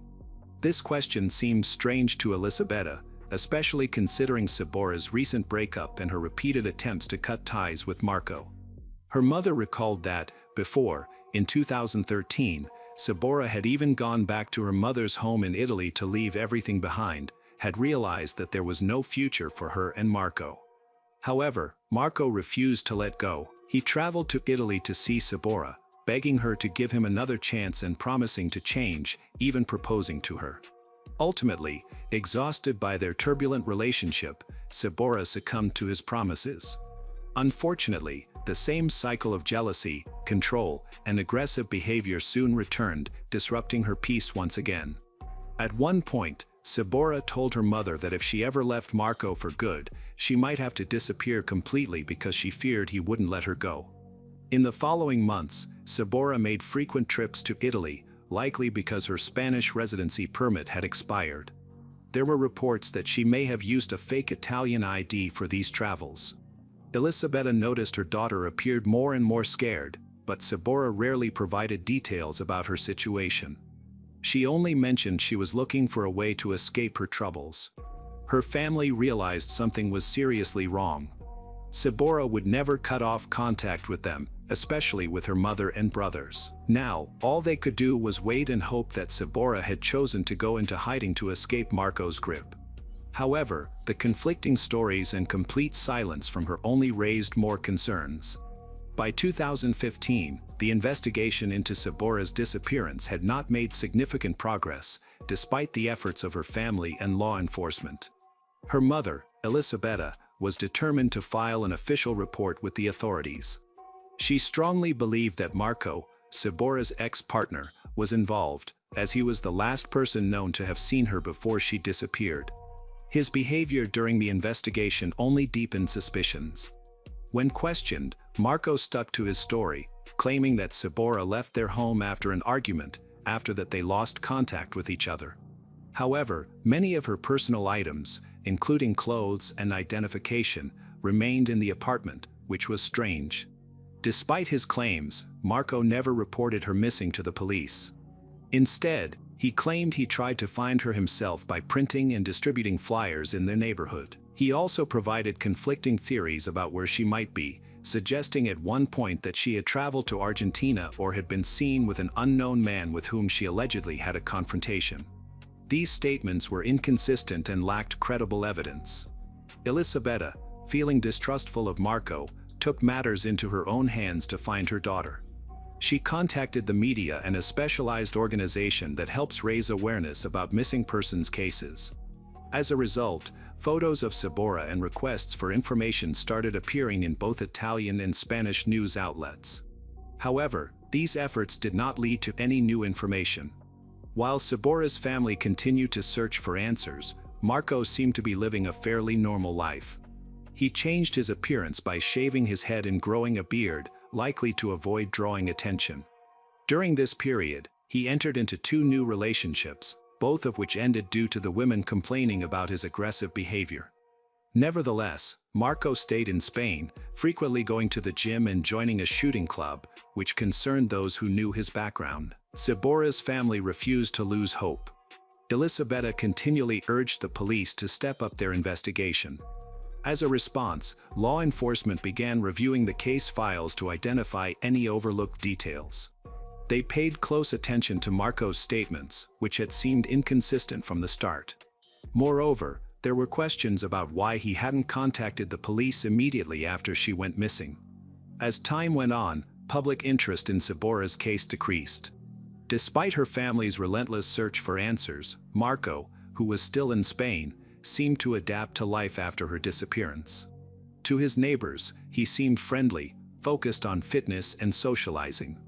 However, concerns about his character lingered due to his past relationship with Cibora and complaints from his new partners. While Cibora's family held on to hope for updates, the investigation remained stalled.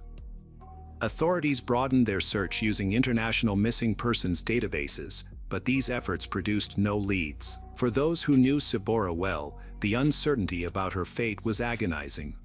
By 2023, Marco seemed to have changed his life for the better. He was now living with a new partner, Paula, and they had a child together.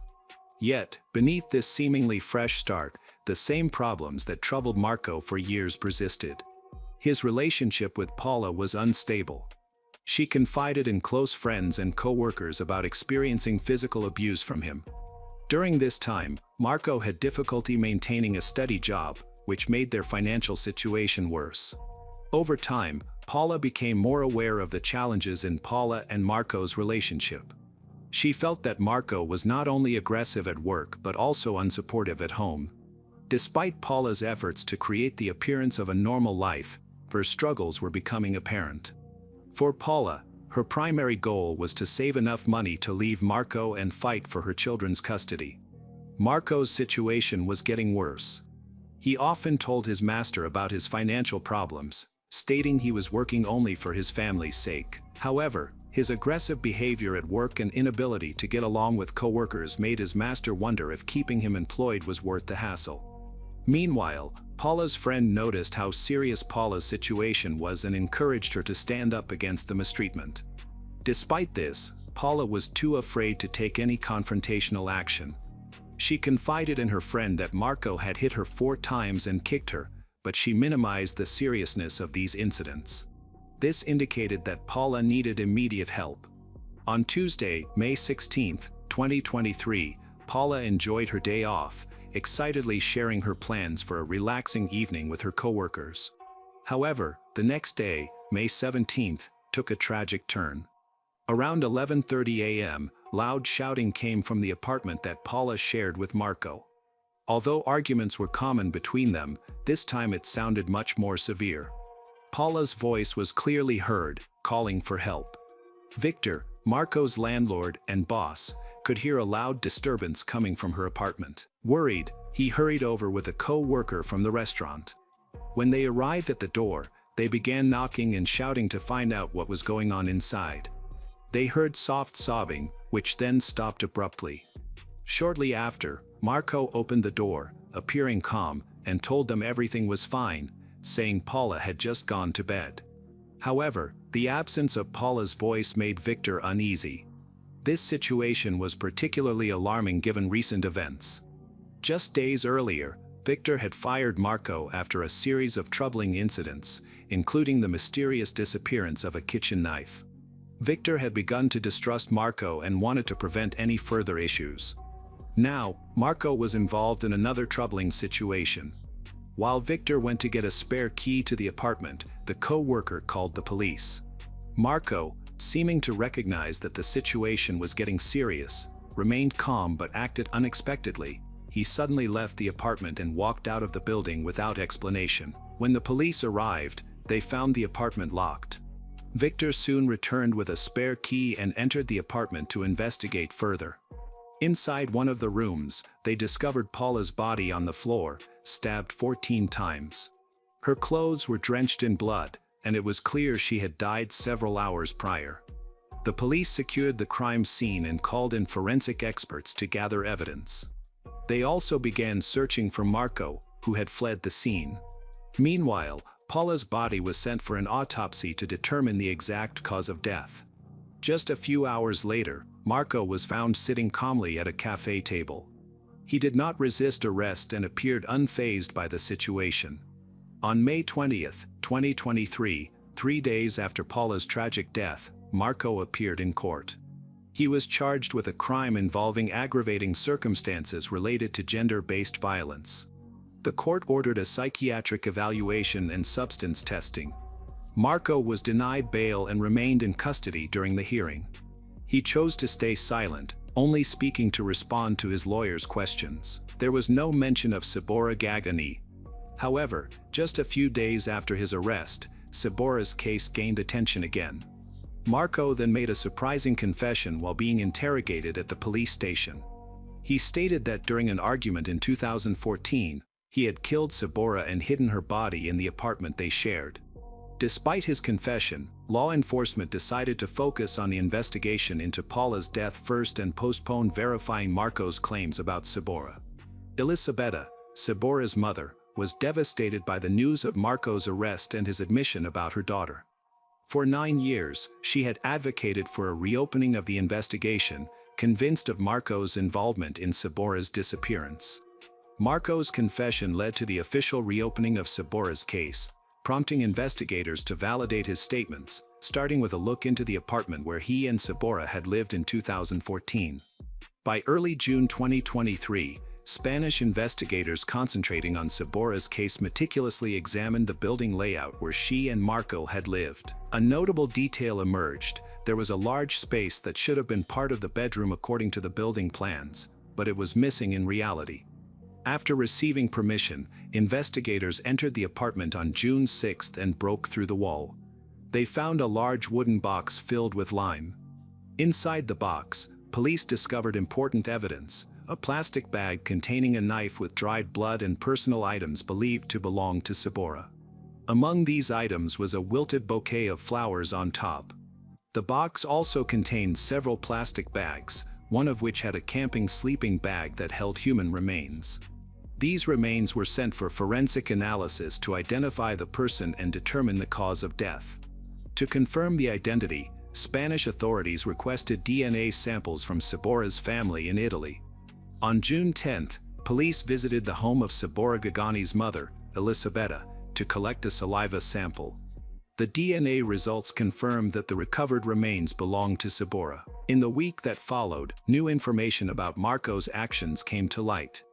During interrogations in Spain, he claimed to have tried to dispose of the body using acid, but this claim could not be verified. Investigators observed that Marco often changed his statements. For Elisabetta, the confirmation of her daughter's remains was heartbreaking. After 9 years of uncertainty, she felt her hope had been taken away, although she had never stopped seeking answers about what happened to her daughter. Over the years, her life had changed significantly. Sabora's father passed away from illness without ever discovering the truth about his daughter. Although her efforts ultimately led to answers, they also brought a bittersweet feeling of closure. Forensic experts are continuing to analyze the evidence collected from the location where Sabora's remains were discovered. A knife found in a plastic bag has been sent for testing to check for biological traces that might connect it to Marco. At the same time, Spanish investigators are working with their Italian colleagues to gather additional materials related to Sabora's disappearance. Although there is evidence against him and he initially confessed to being involved in Sabora's death, including disclosing where her remains were located, he later took back his confession. Marco's lawyer claims that his statements were made under pressure and should not be accepted as evidence in court. Nevertheless, investigators argue that the items found in a hidden box, including Sabora's personal belongings, give them solid grounds for pursuing further charges. The investigation into Paula's death is still active, with Marco as the main suspect. In January 2024, several months after the discovery of Sabora's remains, her family was finally able to hold a burial after all forensic examinations were completed. Her remains were returned to her loved ones in Italy, where friends and family gathered to say their final goodbyes. As a tribute, they released balloons into the sky, each carrying heartfelt messages of hope and farewell. Meanwhile, significant attention was on the ongoing legal case against Marco, who was facing charges related to Paula's death. During a hearing on January 30, 2024, Marco presented a handwritten 17-page letter admitting his responsibility for Paula's death, but he included many conditions. He stated that the conflict stemmed from ongoing arguments about shared debts and her infidelity. Marco claimed that he used excessive force in self-defense during the altercation, which led to the tragedy. Marco admitted certain things about Paula, but he was unwilling to give detailed information about Sabora's case. He confirmed that he wrapped her body in plastic, placed it in a wooden box, covered it with flowers, added lime, and sealed it in a wall. However, he insisted that he was not responsible for her death, claiming that his actions were driven by fear of the situation. During the trial, Marco changed his story about how Sabora died, providing a completely different account. He claimed that the Albanian mafia, which he said he was involved with due to debts, was the one who killed her. According to Marco, he had borrowed €25,000 to start a brothel, but the money was stolen. When he couldn't repay the debt, he said 4 men came to his house, and during an argument, one of them killed Sabora. Marco stated that he was then threatened with his own life and forced to dispose of her body to avoid more trouble. This version of events raised serious concerns among investigators because Marco had changed his statements multiple times during the investigation. It became clear that he had lied to mislead authorities. There was no evidence to support his claims of mafia involvement. An autopsy revealed that Sabora had died from multiple stab wounds, indicating a violent crime. Sabora's family finally learned the truth about her fake years after she was reported missing. Her mother, Elisabetta, shared that she had spent the last 9 years hoping for answers. By May 2024, the trial for Paula's case was in progress, and the court moved forward with a jury trial to address charges of domestic violence and homicide. Meanwhile, Sabora's case had been reopened but had not yet gone to trial, as investigators continued to examine Marco's claims. Further court proceedings were expected. The experiences of Sabora Gagani and Paula illustrate the harmful effects of relationships characterized by manipulation and abuse. Sabora had aspirations for a promising future, while Paula was working to regain control of her life. Both women were negatively impacted by the same individual. Their stories remind us of the crucial need to identify the early signs of abusive behavior and take action to prevent further harm.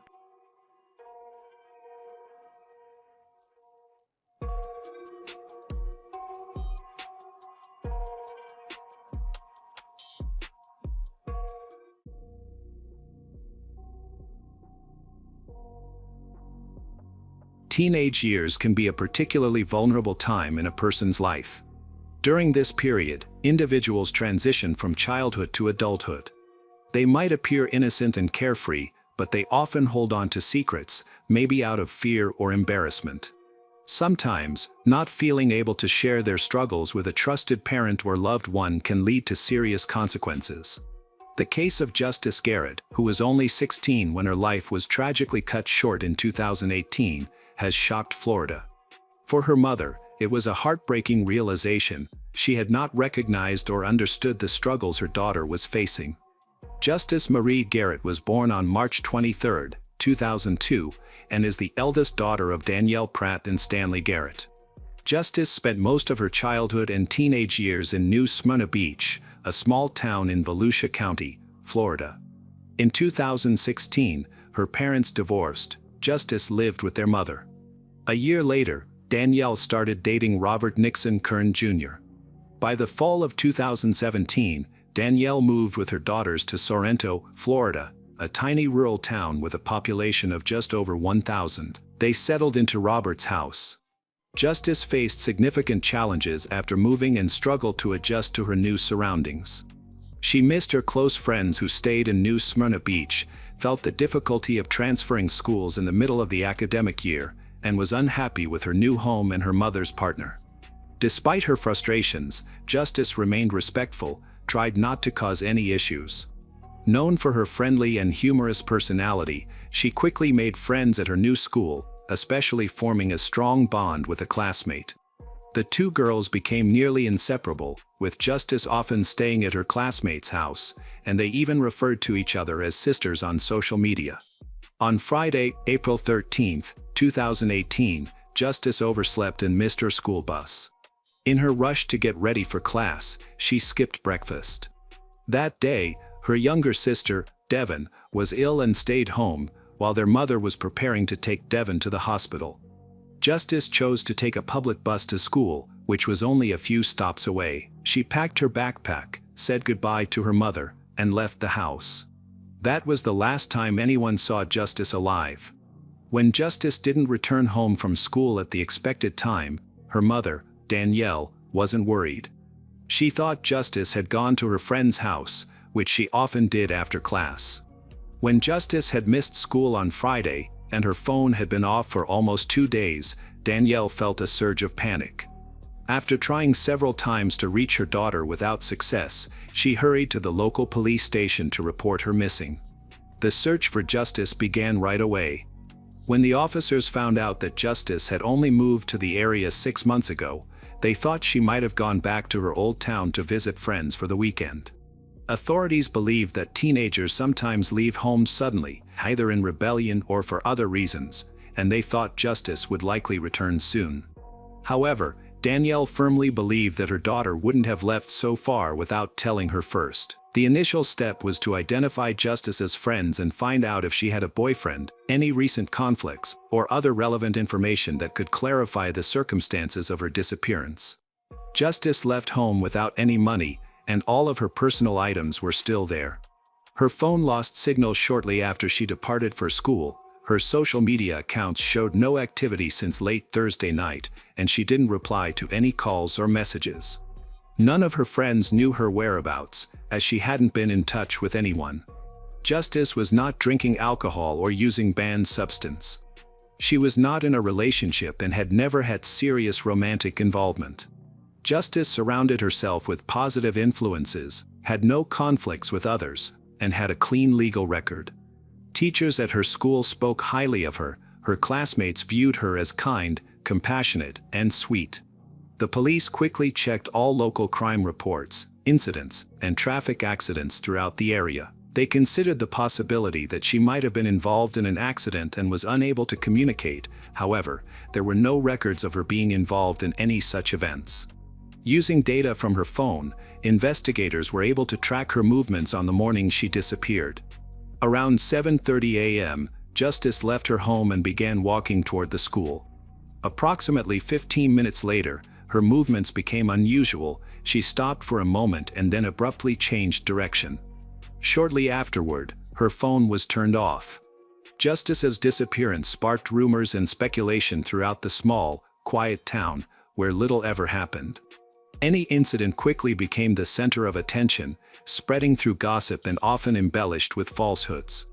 On April 17th, for days after Justice went missing, a man alerted the police about a disturbing discovery he made in a wooded area outside of town. An experienced runner, he often jogged along a secluded trail that passed through a park and into the forest. That morning, while exploring the woods, he was struck by a strong, foul smell that seemed like decay. At first, he believed it was just the remains of a dead animal and thought about reporting it for removal. However, his curiosity led him to investigate the smell further.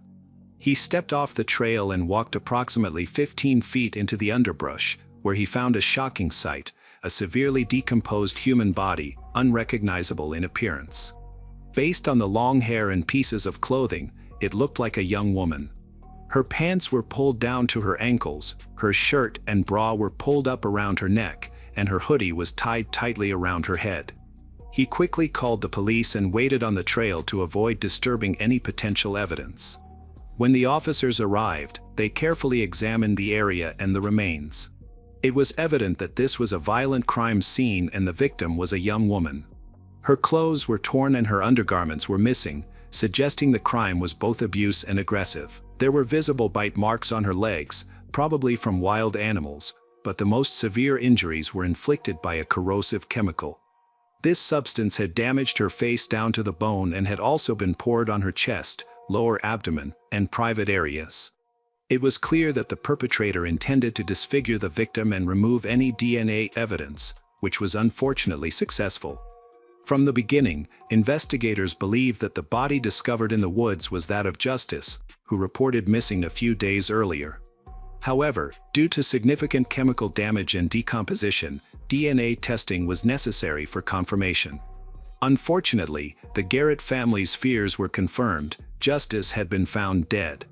Her remains were located approximately 30 minutes away from her hometown. Evidence indicated that she had endured severe beating prior to her death, as her nose, cheekbone, and several ribs were fractured.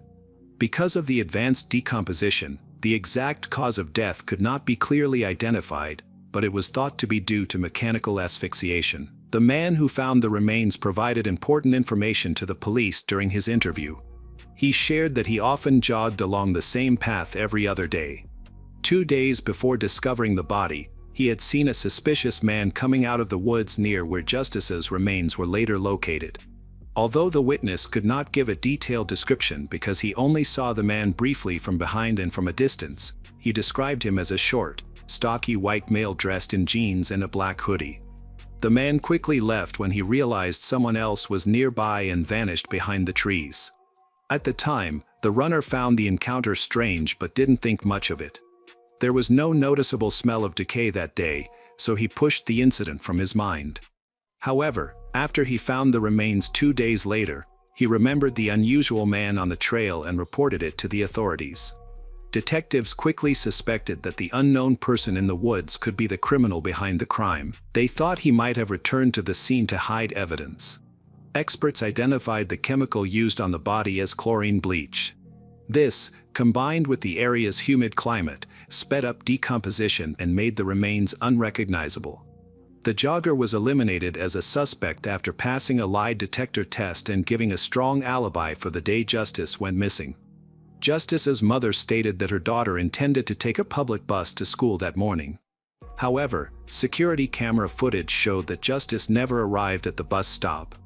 A neighbor reported seeing Justice get into a car belonging to her stepfather, Robert. This information shifted the investigation's focus, prompting detectives to question Justice's parents again to understand why they hadn't been honest. Danielle, Justice's mother, quickly admitted that her partner, Robert, had recently lost his driver's license temporarily. Since Justice was running late that morning, he decided to give her a ride. Danielle had kept this information secret to avoid causing issues for Robert. At the time of the first interview, Justice's body has not been found yet. She thought Justice was still alive and would return home soon. Detectives quickly requested surveillance footage from cameras near the school to verify Robert's account. However, the recordings showed that Robert had neither dropped Justice off at school nor anywhere close by. His car was not seen on any cameras along the route to the school, raising questions about where they had gone. This indicated that Robert was likely the last person to see Justice alive. When questioned again, Robert confessed that he had driven Justice that morning despite having a suspended license. He explained that she had begged him not to take her to school but to the nearby town, where she allegedly had a meeting with a secret boyfriend. Robert claimed he did not know the name of this person and initially refused to take her, but eventually relented to her requests in an effort to improve their strained relationship. Justice had asked him not to tell her mother about this trip, assuring him she would return on her own later that day. She also said that since it was Friday, she planned to spend the night at a friend's house. Robert agreed, not seeing anything unusual or concerning about the situation. This new information brought a potential suspect into the investigation, a secret boyfriend. Investigators needed to find and identify him quickly, as he could either be connected to Justice's disappearance or, at the very least, might be the last person to have seen her alive. Law enforcement started their investigation by examining Justice's contacts and social media activity since her phone was still missing. They confiscated her laptop, which led to even more questions. Justice had several accounts on different social media platforms, where she regularly communicated with friends from both her real life and the online world, but no signs of romantic relationships or a boyfriend were found. One particular account, however, appeared strange and suspicious. Investigators concentrated on this profile to identify its owner and determine if it was linked to Justice's disappearance. A young man named Kevin had been increasingly interested in Justice Garrett over the past few months. He messaged her every day, liked her posts, and complimented her photos. However, Justice appeared uninterested. She seldom replied, often ignored his messages, and showed no intention of keeping in touch. Justice's friends later revealed that she had talked about a persistent admirer who frequently messaged her on social media, but she found him more bothersome than charming. Kevin's profile indicated that he was 2 years older than Justice and lived in the same town. The profile included only a few pictures of an athletic and attractive young man, but none of Justice's friends or family had ever met him in real life. Eventually, it was uncovered that the account was fake, with the photos taken from the internet. Experts promptly accessed the account and traced its creation. The investigation showed that the account didn't belong to a teenager but was linked to an adult man named Robert. Justice's stepfather was brought in for questioning. Detectives wanted to know why he had created a fake account to communicate with his stepdaughter and why he hadn't mentioned it before. Robert seemed taken aback that investigators had discovered his link to the account, but he quickly regained his composure and provided an explanation. He stated that he had created the account to help boost Justice's self-esteem, suggesting that as the new girl in town and at school, she might enjoy getting compliments from a seemingly attractive young man. Justice was new to the area, but she quickly fit into her school and made many friends. Recently, however, her close friends noticed changes in her behavior. The cheerful and carefree teenager became more tense and nervous. Although she didn't share the reasons for this change, she often stayed at her best friend's house. Justice spent so much time there that it felt like she had moved in, yet she never told her best friend what was bothering her. Her best friend observed that Justice's stepfather came by her house several times to pick Justice's up. Each time, Justice appeared anxious, tried to avoid going with him. She would call her mother, pleading to stay a few more nights at her friend's and promising to finish her chores, focus on schoolwork in return. Danielle typically agreed to her requests. Robert and Justice reportedly had a difficult relationship from the beginning, a fact known to her friends. However, Justice never claimed that he was aggressive or acted inappropriately, and no one around her, including her mother, had witnessed anything concerning in Robert's behavior towards his stepdaughter. As doubts about him grew, Robert became as the primary suspect in the investigation into Justice's tragic death. Police took him into custody for more questioning while also investigating his background and lifestyle. Robert, 43 years old, had a troubled past with the law, including convictions for burglary, banned substance possession, and violent incidents. His criminal record made it very difficult for him to find stable employment, so he sometimes worked illegally as a carpenter at a local sawmill, taking on odd jobs to get by. Detectives were now trying to piece together Robert's troubled history, his behavior towards Justice, and the events surrounding a horrific crime. Robert had hidden his past from everyone, including Danielle, who was unaware that she was living with someone who had a criminal background. When investigators uncovered the truth about him, Danielle was shocked and finally spoke out. She revealed that Robert had offered to drive Justice to school that day, even though Justice had expressed his reluctance. When Justice did not come home, Danielle became worried. However, Robert reassured her that Justice was staying overnight at her best friend's house. He even told her not to call the police or contact her friend. Investigators looked into Robert's devices and found that in the months before Justice disappeared, he had repeatedly searched online for information about substances that could make a person unconscious or immobile. He had also explored ways to buy such substances on the dark web and seemed to have successfully made a purchase. Robert didn't stop there. He looked into ways to remove DNA evidence from a body, using common household items like bleach and disinfectants. He even examined satellite images of wooded areas near DeLand, where Justice's body was ultimately discovered. It was apparent that Robert had been carefully planning his crime for months, intending to hide the body and eliminate all evidence. His motive was increasingly clear. He had developed an unhealthy obsession with Justice and believed that the only way to fulfill his disturbing desires was through violence. To evade the legal repercussions for his actions, he resolved to kill her.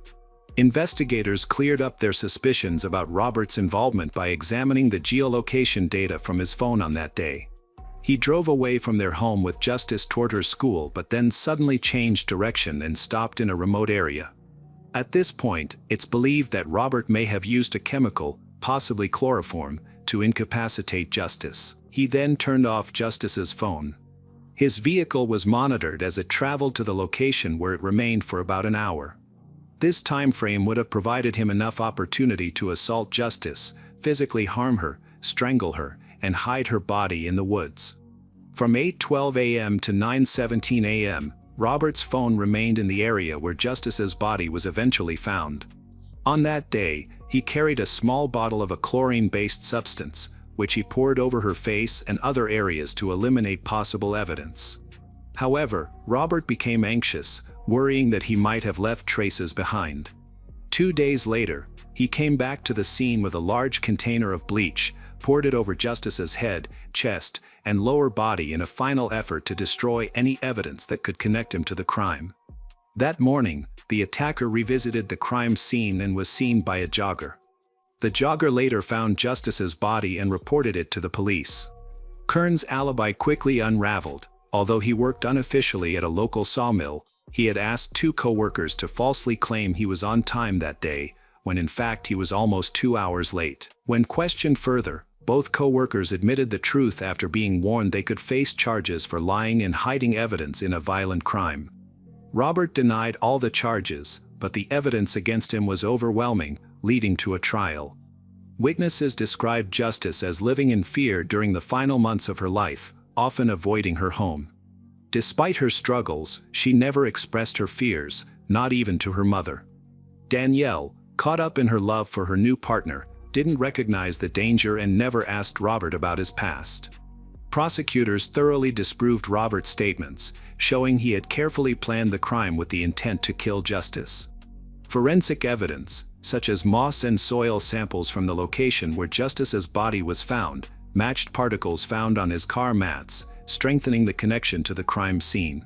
However, allegations of abuse assault could not be definitively proven because the DNA evidence and tissue samples had been destroyed by a corrosive chemical that he used, which eroded the victim's remains. In August 2022, almost 2.5 years after the crime, Robert Nixon Kern Jr. was found guilty of premeditated violent murder.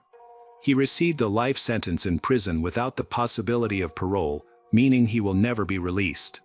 The tragic murder of 16-year-old Justice Garrett on April 13, 2018, in Sorrento, Florida, exposed the hidden dangers of teenage vulnerability. Justice's silent struggles, unnoticed by her mother, Danielle, underscore the critical need for open communication and vigilance to protect teens from unseen threats, ensuring her loss inspires lasting change.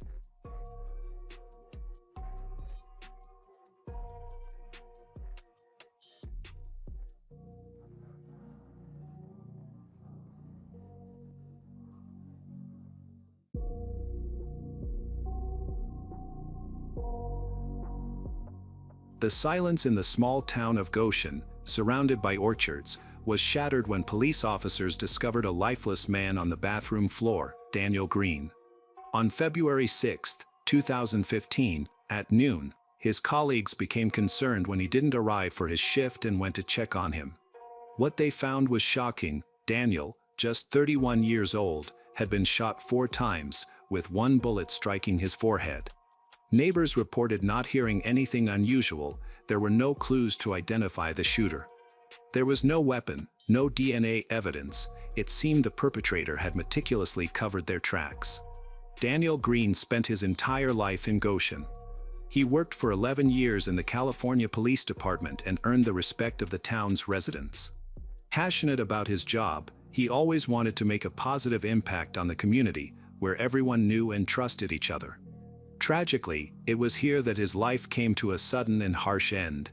The police launched their investigation, quickly turning their attention to Daniel's personal life. Since his divorce from 27-year-old Erica Sandoval, he had been living alone.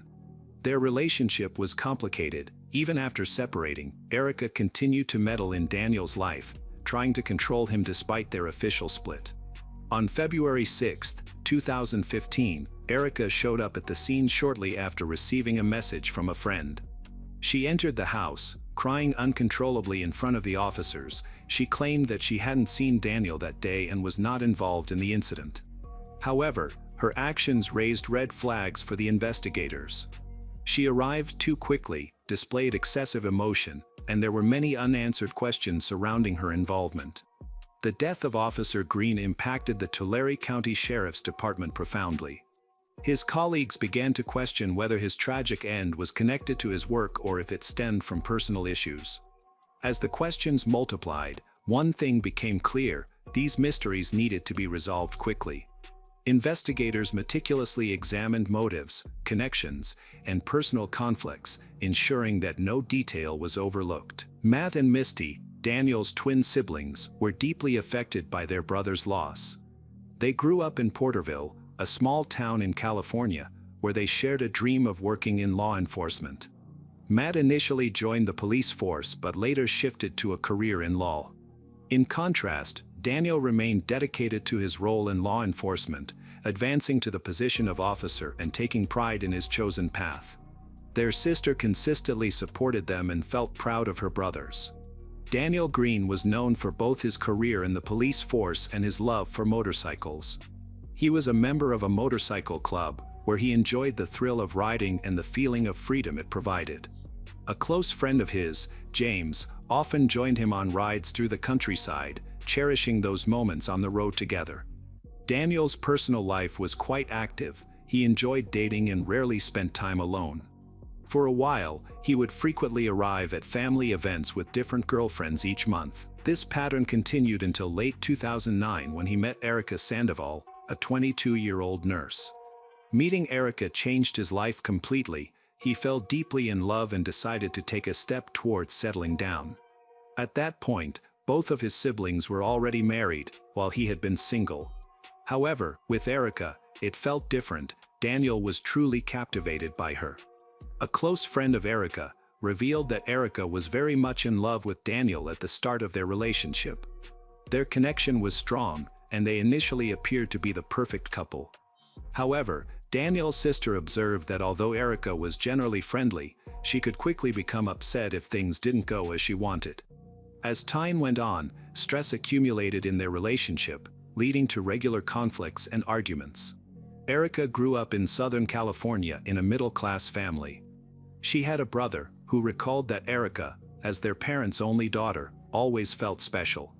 Her parents pampered her, striving to provide her with the best of everything. As a result, Erica never faced hardship or mistreatment. She came to expect that her wishes would be met without hesitation.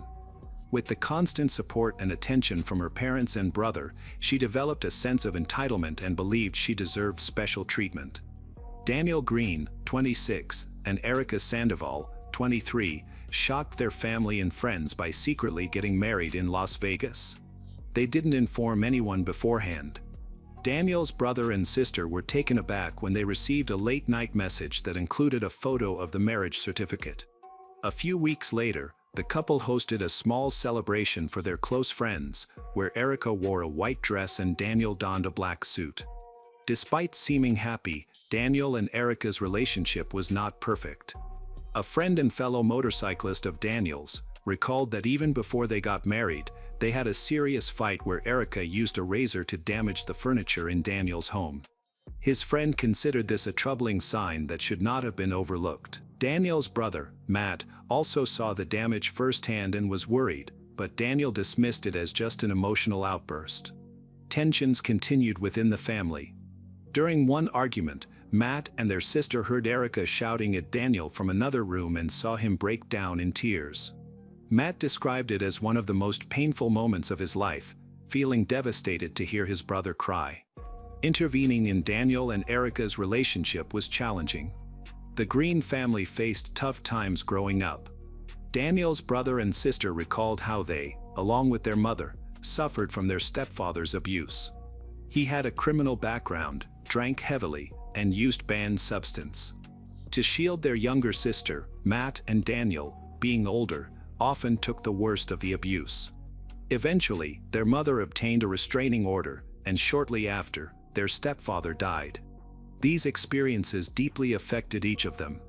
Daniel's relationship with Erica mirrored the troubling dynamics of his childhood. Family members observed that Erica exerted control over Daniel, isolating him from friends and family while also belittling him verbally. Even though Daniel was a police officer who frequently dealt with victims of domestic abuse, he struggled to acknowledge that he was in a similar situation. He realized he was becoming a victim but felt powerless to change his circumstances due to fear, shame, and a reluctance to admit weakness. Just like women, many men often do not report domestic abuse for these same reasons. The problems in Daniel and Erica's marriage escalated in February 2011 when a neighbor witnessed a heated argument between them. Erica was shouting and provoking Daniel, pushing him to his limits. He tried to maintain his composure, aware that losing control could jeopardize his career. In a moment of desperation, he asked the neighbor to call emergency services to intervene. The police arrested Erica, but despite the seriousness of the situation, Daniel chose not to press charges, resulting in her quick release. This incident marked a turning point for Daniel, leading him to decide that their relationship was over. In January 2012, just a year after their official marriage, they divorced and separated. A few months later, Erica informed her friends that she was pregnant with Daniel's child. The news reached Daniel, and despite their past issues, he decided to give their relationship another chance for the sake of the unborn baby. They got back together, moved in again. Daniel's family hoped that this time would be different, that their conflicts would be resolved. He made an effort to keep the peace at home and looked forward to the baby's arrival. However, the issues persisted. Erica frequently confided in her friend about Daniel's harsh behavior. She described Daniel as cold and indifferent, expressing her unhappiness in the relationship. Her friend recalled Erica saying that Daniel had once grabbed her by the neck and attempted to choke her, which made Erica fear a tragic outcome. Daniel's relatives and friends described Erica as having aggressive behavior. She damaged furniture by slashing mattresses and sofas, which exemplified her lack of control. Their conflicts grew worse each month, yet neither side reached out for assistance. The relationship remained unstable, leading to increased tension. Despite attempts to maintain family unity, Daniel and Erica lived in a state of constant stress. Friends and family observed that their relationship had turned into a harmful cycle where both individuals were suffering, but neither was willing to make changes. They kept their issues hidden, avoided seeking help, resulting in a pattern of mutual blame and pain. On January 5, 2013, Erica gave birth to a son whom they named Aiden. At that moment, their relationship seemed to finally be improving. Daniel was thrilled to become a father and felt that his life had new meaning. For the sake of his family, he decided to sell his motorcycle, understanding that the safety and well-being of his loved ones were more important. This decision was not easy for him, but he did it for Aiden and for the stability of their family. Daniel posted pictures with his son on social media, capturing moments of joy and his happy life. However, just 6 months later, the tension started building again. The constant conflicts, arguments became more frequent. Daniel suggested that Erica move out, and she agreed, but she took Aiden with her, completely cut off contact with her ex-husband. Unable to see his son, Daniel fell into a deep depression. He decided to fight for custody of Aiden, which led to the start of a serious conflict between them. These events took place alongside another significant incident in Daniel's life. Just before Aiden was born, Daniel was on a motorcycle ride with a friend when his brakes suddenly failed. They stopped to check, and Daniel found that some wires had been cut. He immediately suspected Erica might be involved. When he got home, he confronted her, but she denied any wrongdoing and claimed she would never endanger his life. Erica disapproved of his motorcycle riding, seeing it as dangerous. Their arguments increased after the brake incident, creating more tension in their relationship. Daniel chose not to involve the police and kept the incident to himself to avoid drawing escalating conflicts. He recognized that their situation was becoming unhealthy, but he decided to stay silent in hopes of managing the fallout.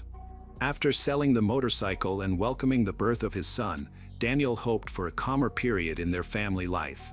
However, conflicts and tensions persisted. In the fall of 2014, during another night spent together, Daniel experienced a frightening incident that shook him deeply. In the middle of the night, he suddenly woke up to find Erica standing over him with a gun. She pointed it at him, claimed she had a nightmare in which he had been unfaithful. Erica expressed her desire to end his life to escape the pain of betrayal. Daniel calmed her down by reassuring her that it was just a dream and that he had always been faithful. After she lowered the gun, Daniel realized how dangerous their relationship had become. He shared the incident with his friends and concluded that it was time to end the toxic relationship for good. In January 2015, despite previous conflicts, Daniel and Erica came together to celebrate their son Aiden's second birthday with close family. During the gathering, they appeared to be friendly, leading some to speculate that they might be rekindling their relationship. However, Daniel was aware that a future with Erica was not feasible and wanted to avoid their past disagreements. Following the celebration, Daniel informed his friends about his new girlfriend, a 20-year-old named Brenda Vela, and shared a photo of them on social media, revealing his happiness. Many people were optimistic that he was starting a more peaceful chapter in his life. Erica and Daniel's relationship had been marred by conflict, mutual blame. Their text messages were filled with hostility, including hundreds containing anger and insults. Daniel accused Erica of trying to take his son away from him, while Erica accused him of being selfish and unfit father. Their arguments covered topics from parenting to personal attacks. There was no constructive communication, only increasing tension. On the morning of February 6, 2015, Daniel dropped Aiden off at Erica's house as planned and then went to the gym. After working out, he returned home, where a tragic event occurred. Daniel entered the bathroom, sat down, and was shot 4 times in the arm, chest, neck, and forehead. He died instantly, with no chance to protect himself. The day after Daniel's death, Erica was brought in for questioning. She insisted she hadn't visited his house in weeks and had no connection to what had happened. Investigators, however, told her they had surveillance footage from a neighbor's camera showing her entering the house on the day of the incident. Although the video did not clearly identify her, the investigators used this information to pressure her. The tactic worked. Overwhelmed, Erica confessed and even revealed where she had disposed of the firearm involved in the crime. The prosecutor claimed that jealousy and a fear of being replaced by another woman motivated the crime. When Erica was arrested, police discovered a note in her purse with Brenda's name and birth year, suggesting Erica had been monitoring Daniel's new girlfriend. The evidence against her was strong, but the trial didn't begin until October 1, 2019, 5 years after the incident. Erica made about 170 phone calls to Daniel in an effort to reconnect after she found out that he had introduced their son, Aiden, to Brenda and that they were spending time together. This prompted Erica to lose control.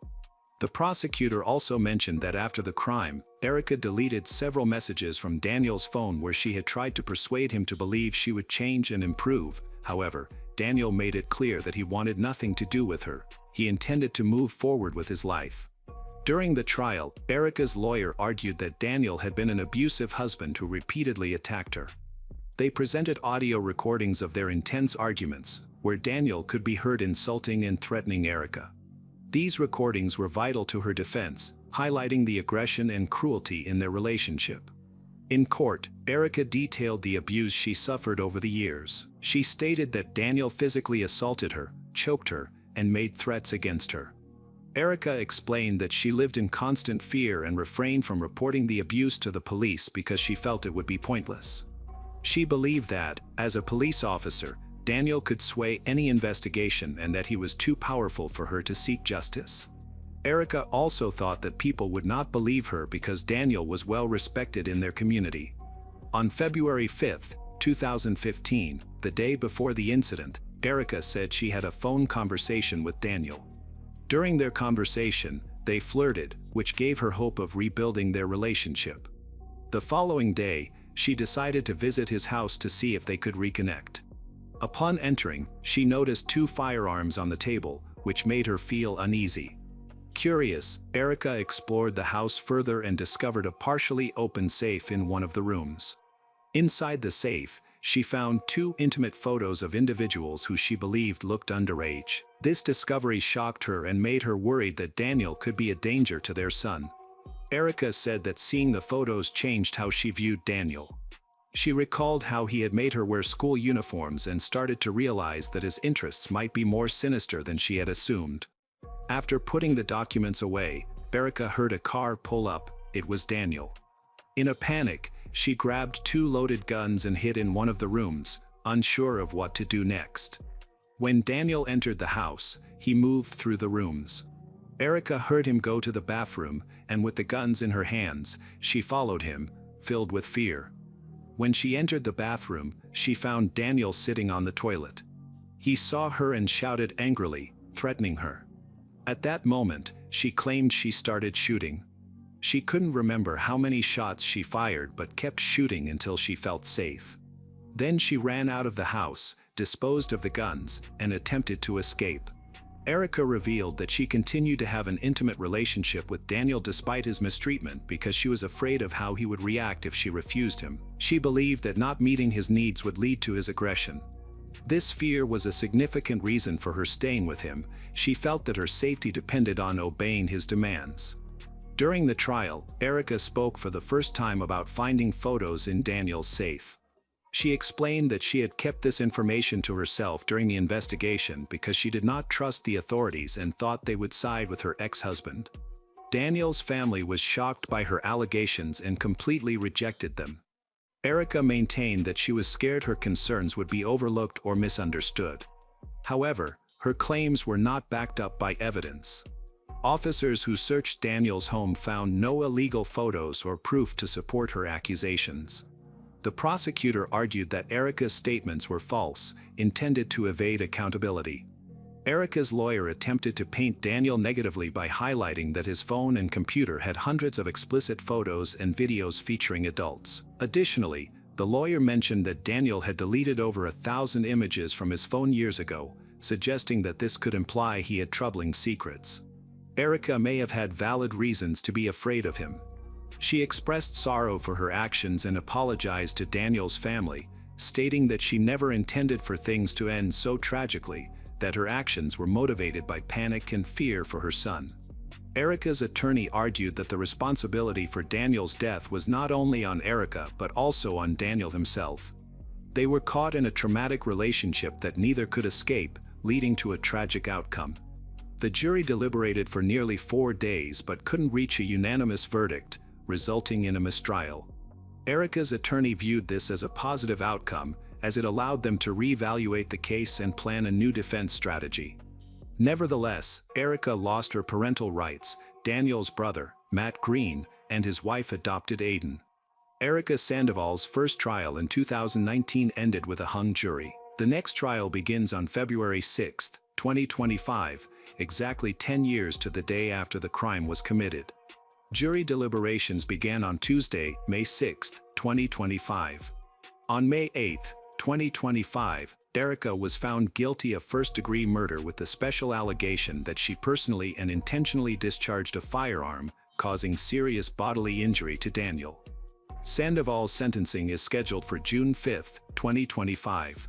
The trial is taking place in Room 20 at the Southern County Judicial Center in Porterville, where Sandoval faces 50 years to life in prison. Specifically as follows: she could be sentenced to 25 years to life for the murder charge and an additional 25 years to life for the weapons charge. Sandoval has served 10 years and may be eligible for an elder parole hearing when she has served 20 consecutive years and reached the age of 50. This tragedy has highlighted the destructive potential of jealousy and personal struggles when individuals don't seek help or end toxic relationships in a timely manner. Many lives have been shattered, causing immense pain and leaving many things unsaid. Nevertheless, there are still people who are fighting for a better future, striving for Aiden's happiness. While the story may have reached its conclusion, its impact will linger, reminding us of the hidden struggles that can exist behind the facades of seemingly perfect homes.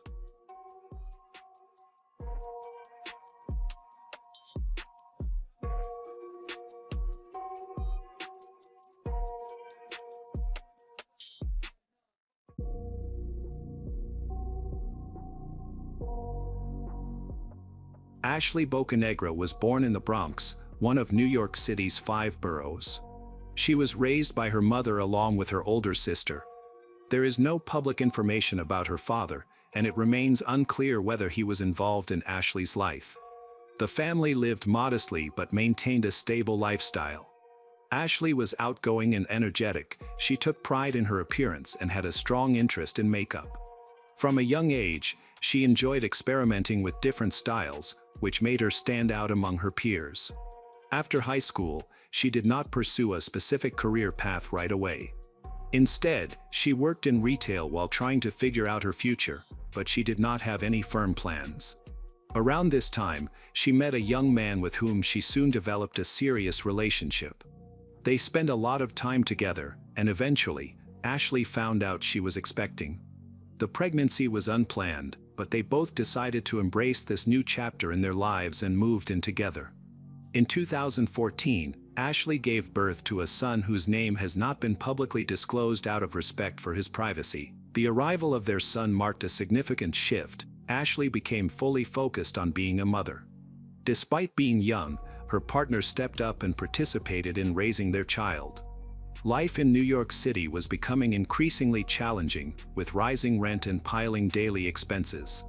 By early 2015, they decided to move to Atlanta, Georgia, a city with more affordable housing and a slower pace of life that was not too far from extended family. This move represented a fresh start for them.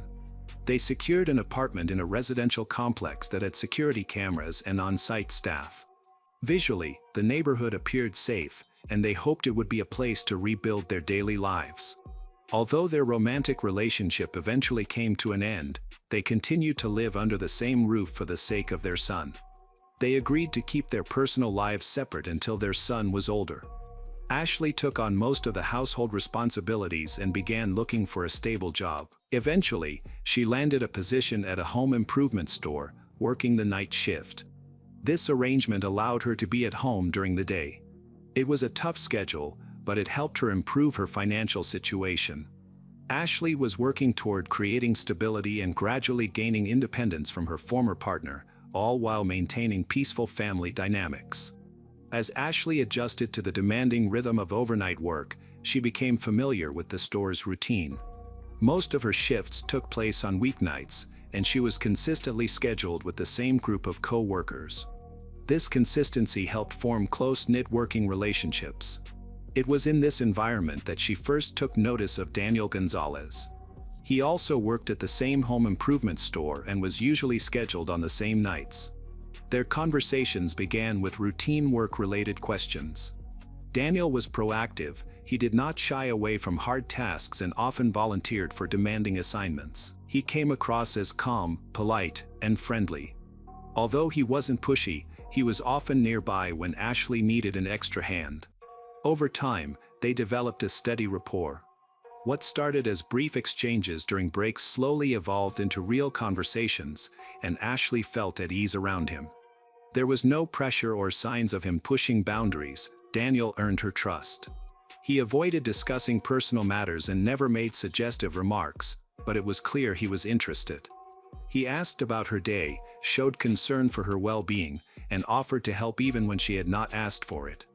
This set him apart from the rest of the crew. With each shift, their connection grew. Eventually, they exchanged numbers and began texting outside of work. Their messages quickly turned into a regular flow of jokes, short chats about everyday life, and occasionally planning to meet before work. Their bond transcended that of mere co-workers, yet there was nothing overtly romantic about it. Everything felt natural. No one was rushing into anything, and neither made any direct moves. At that time, Ashley was unaware of Daniel's personal life. Neither he nor their co-workers mentioned that he was living with a woman and their children. Daniel never discussed who shared his home. There were no indications that he was in a relationship. In normal conversations, he seemed calm and composed, displaying no signs of stress or complicated domestic issues. They eventually realized they were neighbors living in the same apartment complex. They discovered this by chance during a conversation about their neighborhood. This made it easy for them to see each other not only at work but also during the day.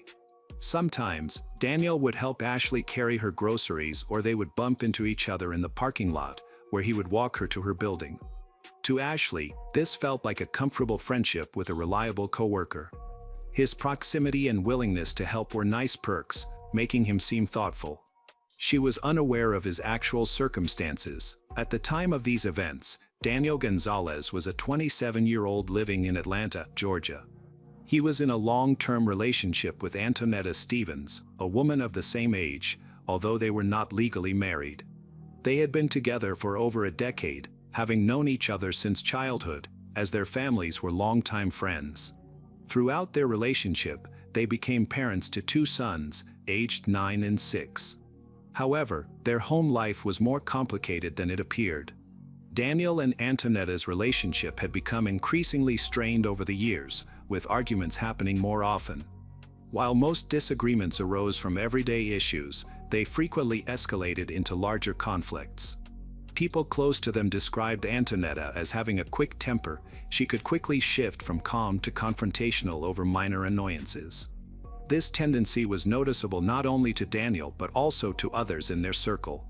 Daniel seldom discussed his home life with his colleagues.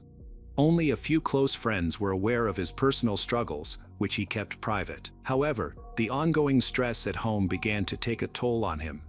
His relationship with Antonetta shifted from one of love to a focus on logistics, with conversations revolving around parenting, bills, and household chores. Although they still appeared as a couple to outsiders, their emotional connection was diminishing. During this time, Daniel's younger sister, Janine Gonzalez, who was 17 and had recently dropped out of school, moved in with them. She lacked a clear direction, needed a new environment to get back on track. Janine quickly bonded with Antonetta due to their shared history, having known each other since childhood and considering each other more like sisters than in-laws. In contrast, Daniel did not have a strong relationship with Janine. The presence of a third adult in the household did not reduce the tension. In fact, it increased it. Janine frequently witnessed the arguments between Daniel and Antonetta. Eventually, she began to take sides, clearly supporting Antonetta. Those familiar with the family noted that Janine openly expressed her belief that Daniel was responsible for the ongoing conflicts. This alliance between Janine and Antonetta only widened the emotional gap in the household, leaving Daniel feeling isolated. By the time Daniel started spending more time with Ashley, he was already feeling disconnected. His partner was irritable, their sons required constant attention, and his sister emotionally sided with Antonetta. The home atmosphere felt strained and unwelcoming. Daniel began spending more time outside of his home, taking extra shifts at work and staying later as a way to avoid conflicts in his life. Although these choices would later impact his decisions, he didn't express any strong desire to change his situation at that time. After a few weeks of talking at work and texting outside of their shifts, Ashley and Daniel started to meet up more often outside of work. Their conversations shifted from casual workplace topics to more personal subjects. They discussed feelings of tiredness, daily routines, and the challenges of parenting. Ashley shared her experiences raising her son, her complicated relationship with her partner, and her hopes of moving out to live independently. Daniel listened closely. He didn't interrupt her, kept the conversation flowing, and engaged with their shared difficulties. He never mentioned that he lived with a partner and 2 sons, nor did he talk about his sister. As Ashley and Daniel's relationship grew stronger, they began spending more time together. Sometimes, they would meet briefly before her shifts, while other times, they would talk outside her building. Over time, Daniel started to stay a bit longer. He would visit in the evenings, help her prepare dinner, and hang out while her son watched TV. This development felt gradual and natural, not sudden. Ashley didn't ask many questions, and Daniel didn't give her any reasons to doubt him. At that point, neither her son nor their coworkers intervened. Ashley enjoyed her independence. Everything appeared harmless from an outside perspective. Back at Daniel's apartment, things were starting to change. Antonetta and Janine began to pay closer attention to his schedule. Daniel was spending more time away from home, which did not escape their notice. Janine, who was usually at home, started to see a pattern. Daniel would leave without telling anyone where he was going and would often return later than expected. Though she didn't know his exact whereabouts, she began to keep track of his comings and goings. Eventually, she shared her concerns with Antonetta, and their suspicions grew. While Antonetta didn't confront Daniel immediately, his behavior made her feel uncomfortable. One day, Janine noticed something that confirmed her suspicions. Daniel was often seen with the same woman in the apartment complex parking lot. Although she didn't know Ashley's name yet, her appearance stuck in Janine's mind. Janine observed their conversations and noticed there were no inappropriate gestures, touching, or flirting, nothing that clearly crossed any boundaries. However, this situation raised her concerns. She didn't jump to conclusions, but from that moment, she started paying more attention. While Ashley viewed these meetings as casual and innocent, the atmosphere in Daniel's apartment became increasingly tense. Antonetta moved beyond just asking questions. She began checking his phone and closely monitoring his behavior. Although she had no solid evidence, the signs were accumulating. As a result, the trust between them began to erode. Ashley remained oblivious to any underlying issues. Daniel frequently visited, offering assistance and chatting about everyday matters, which seemed to strengthen their relationship. However, underneath these casual conversations, subtle changes were occurring. In the summer of 2022, Daniel, Antonetta, their sons, and Janine traveled to Florida for Antonetta's mother's wedding. They planned to spend a week with extended family, blending celebrations with a short vacation. The road trip was long, and they stayed at a relative's house. Despite the happy occasion, tension between Daniel and Antonetta was evident from the start. They argued during the drive over minor issues related to planning, coordination, and exhaustion. Upon arrival, the situation did not improve. Conflicts arose almost every day, and Antonetta's relatives noticed the strain in their relationship. By midweek, disagreements escalated over trivial matters. The tone of their exchanges turned increasingly sharp and irritable. Daniel often ended conversations abruptly, emotionally withdrew, and spent more time absorbed in his phone or stepping outside for solitude. Antonetta observed these changes and tried to remain calm, but her patience was wearing thin. After the wedding ceremony, while most guests were relaxing, a pivotal moment took place. Daniel, feeling tired and having had a few drinks, was outside in the yard talking to Janine. During their conversation, he expressed that he was exhausted from his relationship with Antonetta and didn't see a future with her. He also revealed that there was someone else in his life, without disclosing the name, but indicated it was a co-worker. Janine listened attentively, keeping her response neutral, though she was clearly processing the information. This conversation became a turning point. Feeling more loyal to Antonetta than to her own brother, Janine decided to share what she had learned. She informed Antonetta that Daniel had admitted to seeing someone else. To her surprise, Antonetta remained calm. Rather than confronting him right away, she chose to be strategic. Her priority was to identify the other woman. They agreed to keep their suspicions quiet and to closely monitor Daniel's behavior. Janine fully supported this plan, and they made a pact: no actions would be taken until they returned to Atlanta. Antonetta kept a calm, cheerful demeanor around her family for the rest of the trip.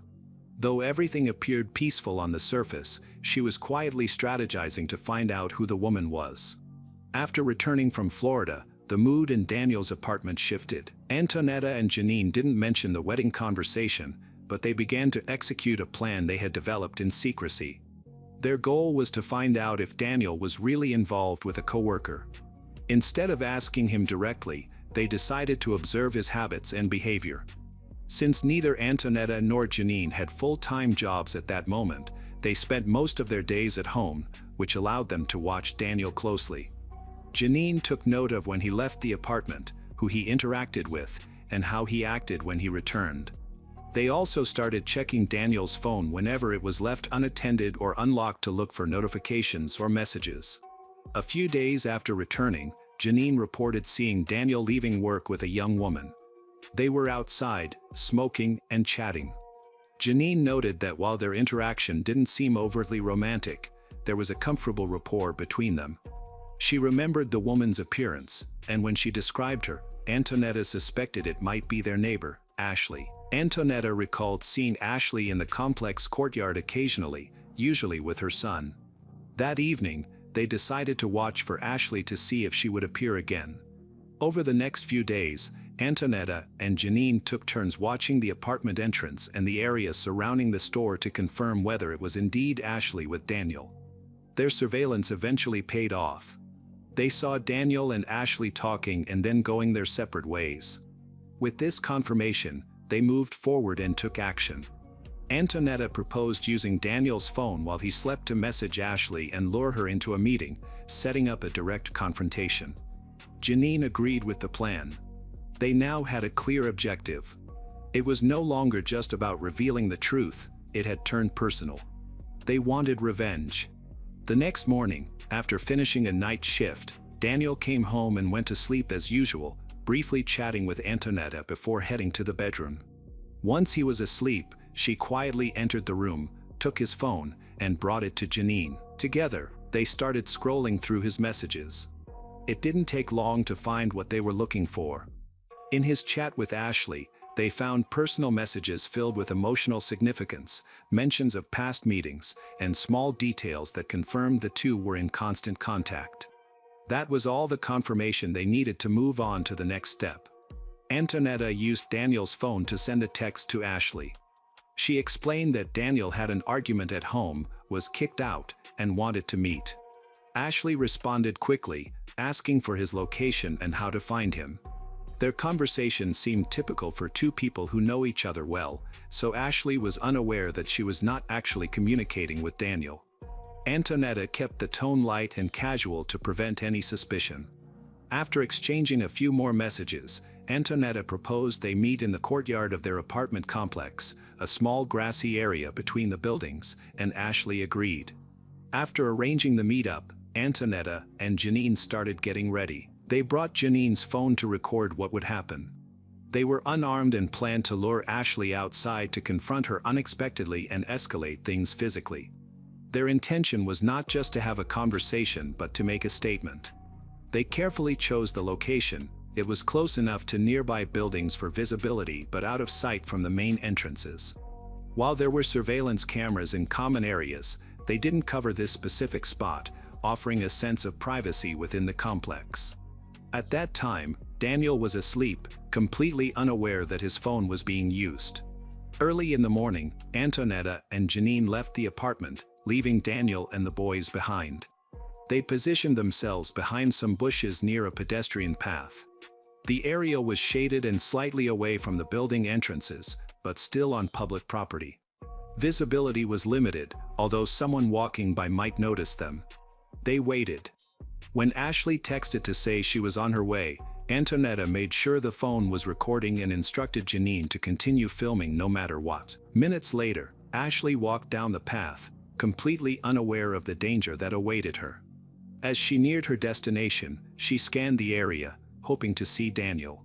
Suddenly, Antonetta and Janine emerged from their hiding place. Antonetta approached Ashley and loudly claimed that Ashley stopped texting Daniel. Before Ashley could reply, Antonetta attacked her. Ashley did not fight back. Instead, she tried to defend herself by covering her face with her hands and begging Antonetta to stop. Despite her pleas, Antonetta continued to hit her. Eventually, Antonetta knocked Ashley to the ground and continued to assault her with her fists and feet. At one point, she grabbed Ashley's hair and slammed her head against the pavement. Janine chose not to intervene and instead stayed on the sidelines, recording the events. Occasionally, she provided commentary, encouraging Antonetta to be more aggressive. At one point, she moved closer to capture a shot of Ashley's face, who was crying and pleading for them to stop. Despite Ashley's distress, the aggression continued. Antonetta yelled accusations, made threats, and claimed she was acting for Daniel. At one moment, she looked directly into the camera and told Janine to keep filming. Some cars drove by, but no one intervened. One vehicle stopped for a moment but then quickly left the scene. The conflict escalated when Antonetta invited Janine to participate. Janine accepted, approached, and delivered a few kicks. Afterward, Both of them took Ashley's phone and walked away, with the recording still running until they left the area. Following the attack, Ashley lay on the pavement. Although she was seriously injured, she was conscious. After some time on the ground, she gradually stood up. She was unsteady. Despite the pain, she started walking toward her building. Later, surveillance footage from the apartment complex showed Ashley entering. Her steps were shaky, and her movements were slow. She was holding her side and chest, and her face had visible scrapes. Her breathing seemed labored. As soon as she reached her floor, Ashley stepped out onto the balcony and leaned against the railing to catch her breath. At that moment, her partner was coming home from his morning run. Upon entering the apartment, he quickly noticed that Ashley looked unwell. She was pale, had swollen lips, and visible cuts on her face. Her breathing was heavy, and she moved slowly. Her clothes were dirty, had some blood on them. Concerned, he asked her what had happened. Ashley responded vaguely, saying she had been attacked by two unfamiliar women but did not provide any names or reasons for the attack. She might have been too frightened or still in shock to explain further. Sensing the seriousness of the situation, her partner helped her sit down and got her some water, but her condition worsened. She struggled to breathe, experienced sharp pain in her side and head. Any movement caused her intense discomfort. A few minutes later, he took her to the nearest hospital. In the emergency room, doctors assessed Ashley's condition and quickly decided to transfer her to intensive care due to its critical nature. Medical staff observed multiple bruises, broken ribs, and potential internal injuries. Additionally, she suffered a head injury. Meanwhile, her partner stayed at the hospital, anxiously awaiting news. Ashley was put on life support and sedated, but her condition worsened. Several hours after the assault, local law enforcement arrived at the apartment complex in response to reports of a possible fight from witnesses. When the officers reached the apartment shared by Antonetta, Daniel, their sons, and Janine, Daniel was not at home. Antonetta answered the door and spoke to the officers in a calm and composed manner. She explained that an uninvited woman had arrived at their door, started an argument, and became physically aggressive. Antonetta stated that she did not know the woman and that it was the woman who initiated the confrontation. She characterized the incident as a mutual fight, mentioning that both had exchanged blows. Antonetta also noted that the woman had been previously harassing her partner at work and had come to their home to continue the harassment. She made it clear that she had not left the apartment before the incident to support her version of events. At this point, the officers had not received a formal complaint from the injured party, did not know the identity of the other person involved, and had no direct evidence of the assault. While Antonetta's account was consistent, it did not match the known facts. Doctors at the first hospital where Ashley was treated had alerted local authorities because of the seriousness of her condition. However, when police arrived at the apartment complex, the medical report was not connected to the attack. Information about Ashley's injuries and her identity came to light later. The police left the apartment without filing an official report. They only documented a verbal statement. They did not conduct a search or collect phones as evidence, which resulted in the loss of important materials. At this point, Antonetta and Janine were unaware that they would soon be named as official suspects. After the initial examination in the emergency room, doctors suspected Ashley had suffered serious internal injuries. Although she was conscious, she was having difficulty breathing and could barely respond to questions. A CT scan showed multiple severe injuries. Broken ribs punctured her lungs, there was internal bleeding around her liver and abdomen, and she had a significant brain injury with swelling. Since the hospital lacked the necessary resources for urgent neurosurgery and abdominal procedures, doctors decided to transfer her immediately to a specialized trauma center. Ashley was put on a ventilator and sedated into a medically induced coma. She was airlifted to a hospital in another part of the state, where a team of trauma surgeons and critical care doctors was ready to assist. Upon her arrival, Ashley was taken straight to the operating room. The surgeons worked to stop the internal bleeding and stabilize her vital signs, but the injuries were too severe. Her liver was partially torn, and there was significant bleeding in her abdominal cavity. During the surgery, it became evident that her injuries were not survivable. About an hour after her transfer, Ashley suffered cardiac arrest. Medical teams performed CPR for 30 minutes but could not revive her. She was pronounced dead early that morning, just a few hours after the incident. While this was happening, hospital staff submitted a report to the local police department stating that a patient showed signs of having been attacked. As Ashley was being moved, this information was relayed to the on-call officer. However, it had not yet been linked to an earlier visit by officers to the complex. Ashley's death changed the legal context of the case. The police department received the hospital's report, which indicated that the situation had turned fatal. Officers quickly connected this update to the previous complaint about a physical altercation and realized that both incidents occurred at the same address. The deceased's last name was verified through medical records and matched with entries associated with the apartment complex. The police leadership decided to send officers back to Antonetta's apartment. By this time, they no longer considered it a simple domestic dispute. The situation was being seen as a potential felony that could result in death. This initiated a formal criminal investigation. Authorities also requested Ashley's complete medical records to assess the severity and nature of her injuries.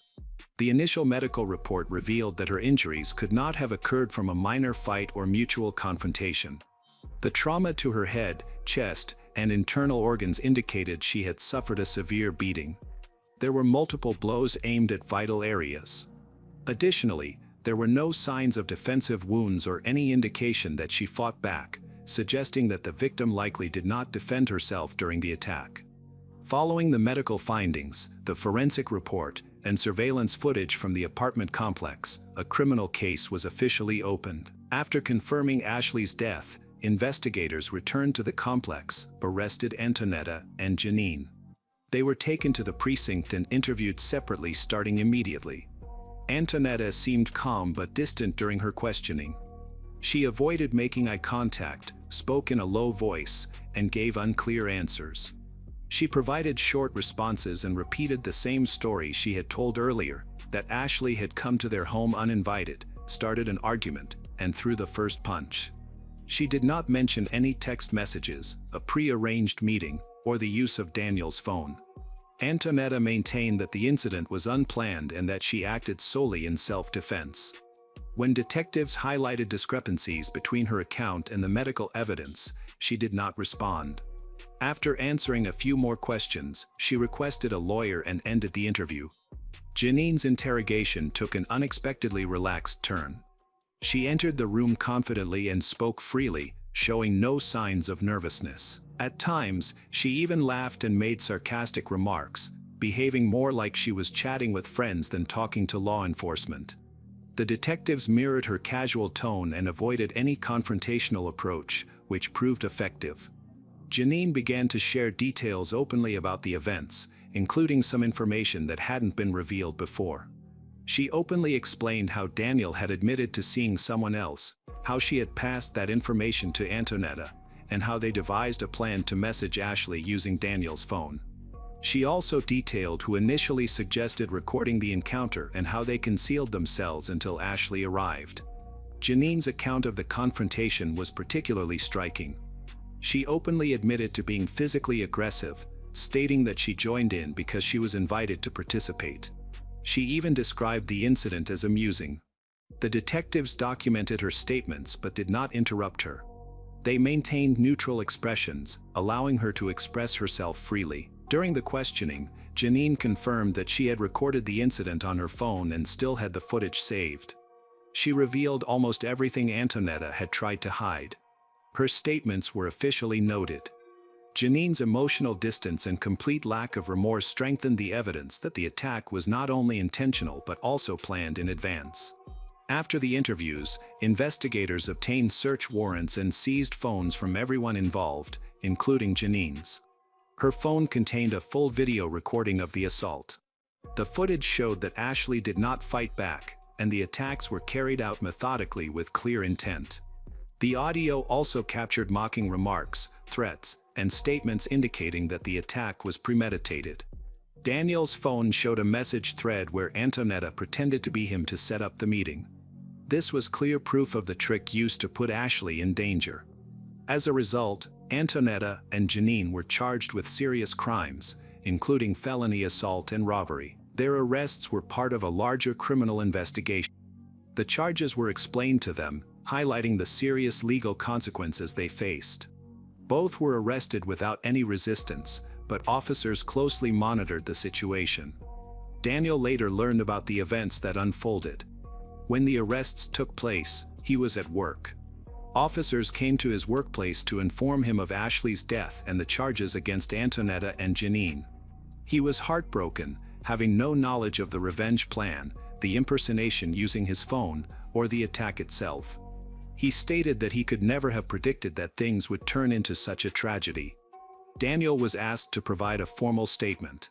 He confirmed that Ashley had never been a threat to anyone and that their relationship was not a secret. He also mentioned that he had never given his phone to anyone and was unaware of any messages sent from it. His account aligned with the evidence gathered, leading investigators to conclude that he was not involved in the crime. He expressed his willingness to cooperate fully and may be called to testify in court, as the fatal setup was carried out using his digital identity without his knowledge. Both suspects were found guilty and sentenced to 20 years in prison at Arundel State Prison in Georgia. Janine, who was only 17 at the time, was tried as an adult because of the seriousness of the crime. If she doesn't face any disciplinary issues while in prison, she will be released when she is about 37 years old. The impact of the crime was severe. Ashley's son lost his mother. Custody of the child was awarded to his father, who had been involved in his son's life even after he and Ashley ended their relationship. Now, he has taken on full responsibility, working to create a stable and safe environment for his son amidst the profound loss. Daniel and Antonetta's two sons also experienced the loss of their mother. Since Daniel was not implicated in the crime, he retained custody of the children and continued to raise them on his own. Despite the trauma of losing Ashley and the emotional burden of knowing their mother would be in prison for decades, Daniel remained dedicated to his role as a father. Both families were deeply affected. One child lost his mother, while Daniel's two sons were also left without their mother. What began as a situation fueled by jealousy and betrayal ended in tragedy, incarceration, and lasting pain for those who were innocent in this situation. The young lives impacted will always feel the effects of a crime they did not commit and will never fully escape from it.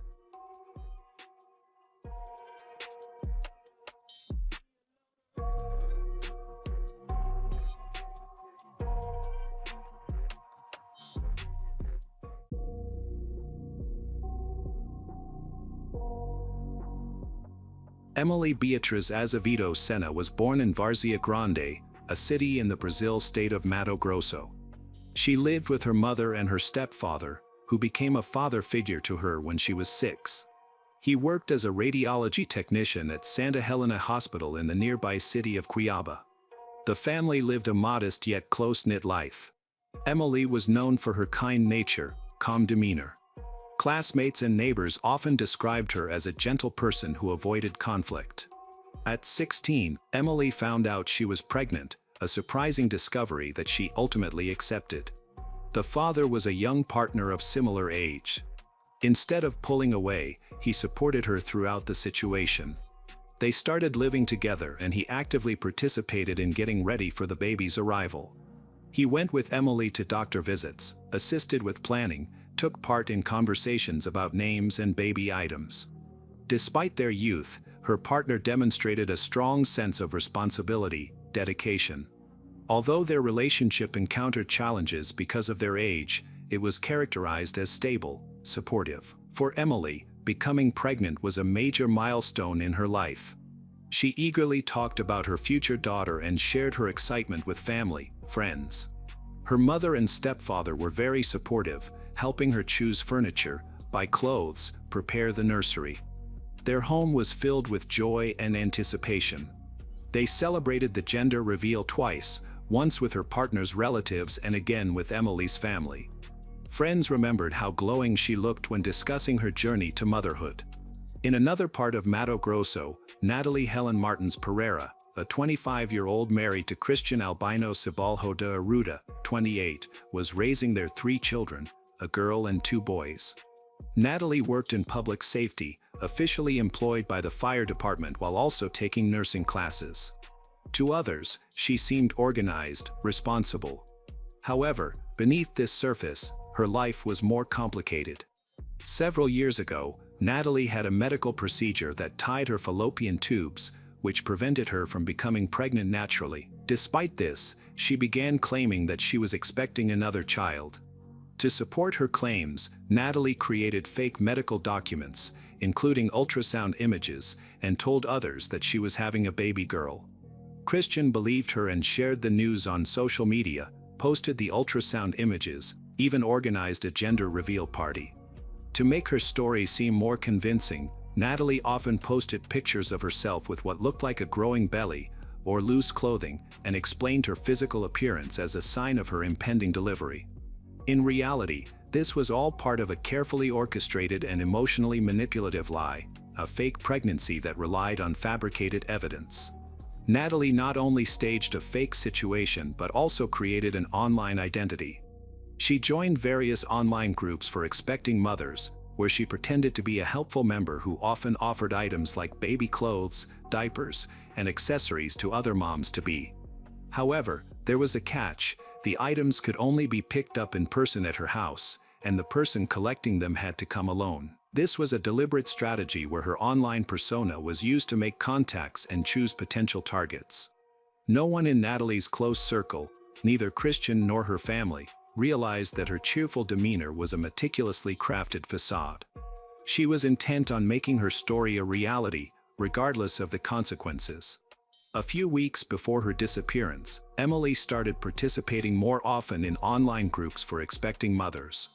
She shared her pregnancy thoughts, sought advice, and welcomed support. In one of these forums, she was approached by a user. Her messages were friendly. She offered to donate items for Emily's future daughter, such as clothes, baby blankets, and diapers. This seemed generous, and Emily was genuinely interested. Their conversation soon turned more personal. The user came across as warm and caring, emphasizing her desire to help. When Emily suggested bringing someone with her, like her partner or sister, Natalie became uneasy. She mentioned that her street had many nosy neighbors, and she wanted to avoid attracting any attention. Although her responses were unclear, they didn't raise any major red flags. Emily talked it over with her family and initially decided against going by herself. However, she changed her mind after Natalie offered to send a driver to pick her up, saying the car would be from a ride-sharing service like Uber. On March 12, 2024, around noon, a car came to pick up Emily. However, the driver, as later discovered by investigators, was not affiliated with any ride-sharing service. It was believed that he was either a relative or a friend of Natalie. The car was an ordinary civilian vehicle. Unaware of any potential danger, Emily got in after telling her mother that she would be back soon. She thought the outing would be just a quick trip to collect some donated items before returning home. After more than an hour without any updates from Emily, her mother, Anna Paula Meridian, started to feel anxious. Soon, messages began to come from Emily's phone. However, instead of soothing her worries, the texts only increased her anxiety. Emily claimed she was fine, enjoying a pastry, and would be back soon. Yet, something felt wrong. The language used was strange, overly formal, and didn't match Emily's usual way of writing. Anna quickly realized that someone else must have sent the messages. She attempted to call Emily, but there was no response, and her voice messages went unheard. As her concern grew, the family reached out to friends and acquaintances in hopes of finding Emily. Emily's stepfather was working at the hospital that day. He sensed something was wrong. He knew Emily had intended to pick up some items, and her failure to answer calls made him even more anxious. That evening, the family quickly decided to file a missing person report. At that time, no one knew where Emily was, who the driver was, or where she was headed. The only clue the family had was an online conversation with the woman, who mentioned living in the Jardim Florianopolis neighborhood in Cuiabá. This clue marked the beginning of a search by family members and friends. Worried and desperate, they knocked on doors in the neighborhood, checked the streets, and attempted to call the number mentioned in the messages, but no one answered. Communication had completely stopped. Emily's phone was still on, but she wasn't answering. Then, Natalie suddenly changed her online behavior. She stopped replying to chat group messages and withdrew her support for others. Later, it was revealed that shortly after Emily left home, Natalie deleted all her messages and her account. This disappearance from the online world only confirmed the family's deepest fears. This was not a chance occurrence. By the evening of March 12th, the search for Emily was in full swing. Her family had reached out to the local police, shared her photos on social media, and appealed to the public for assistance. The initial hours after her disappearance were filled with urgency and anxiety, but no one anticipated how drastically the situation would develop. The following morning, March 13, 2024, a woman arrived at the emergency room of Santa Helena Hospital in Cuiaba with a newborn. She was in a wheelchair and told the hospital staff that she had given birth at home the day before. She described the labor as quick and straightforward, so she hadn't felt the need for medical help at that time. Now, she said, she was just there for a post-delivery checkup. The woman introduced herself as Natalie. That morning, the hospital staff member on duty was Emily's stepfather, a radiology technician. Although he did not know Natalie personally, he immediately sensed that something was wrong when he saw her. The previous evening, Emily had gone missing, and one of the primary theories suggested it was linked to a conversation she had with an online stranger who was offering baby items.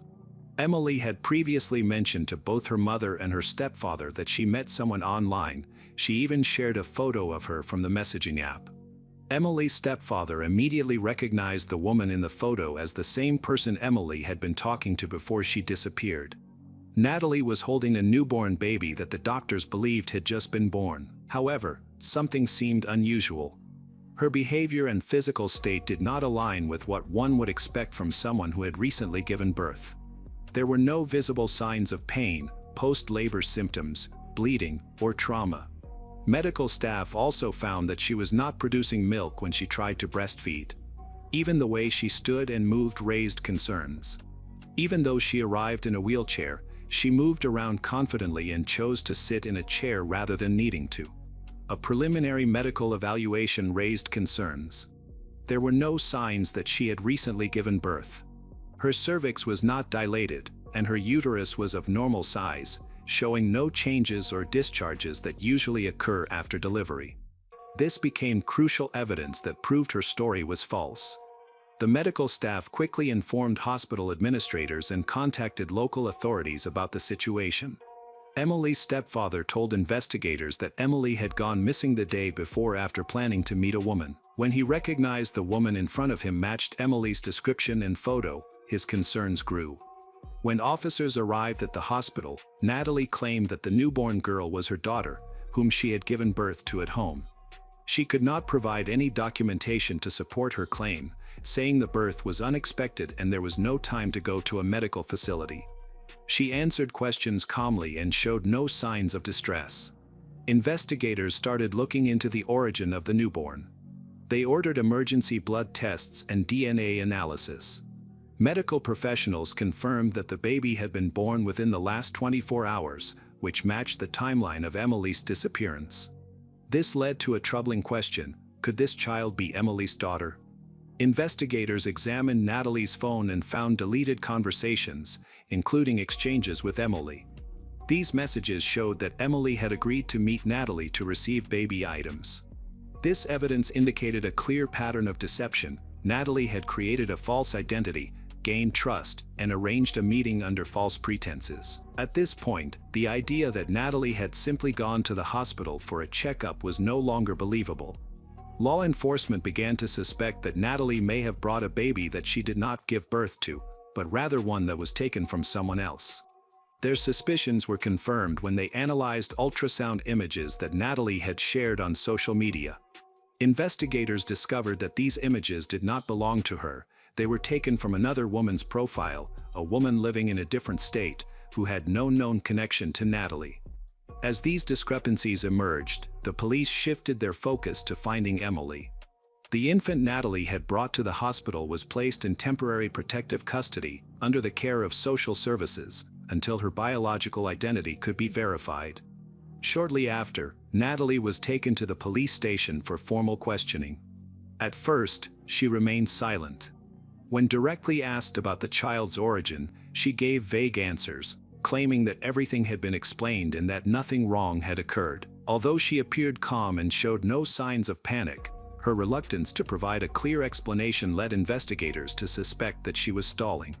Only after investigators showed her the medical exam results, which disproved her claim of giving birth, along with the recovered text messages linking her to Emily, did Natalie change her story. She then shared her initial account of events. She claimed to have met Emily in online parenting groups and said that Emily was struggling in her relationship. Emily had thought about not keeping the baby. Natalie asserted that she offered to take care of the child and that Emily had agreed. However, law enforcement had doubts about this explanation. Emily's family strongly denied any claims that she intended to give up her daughter.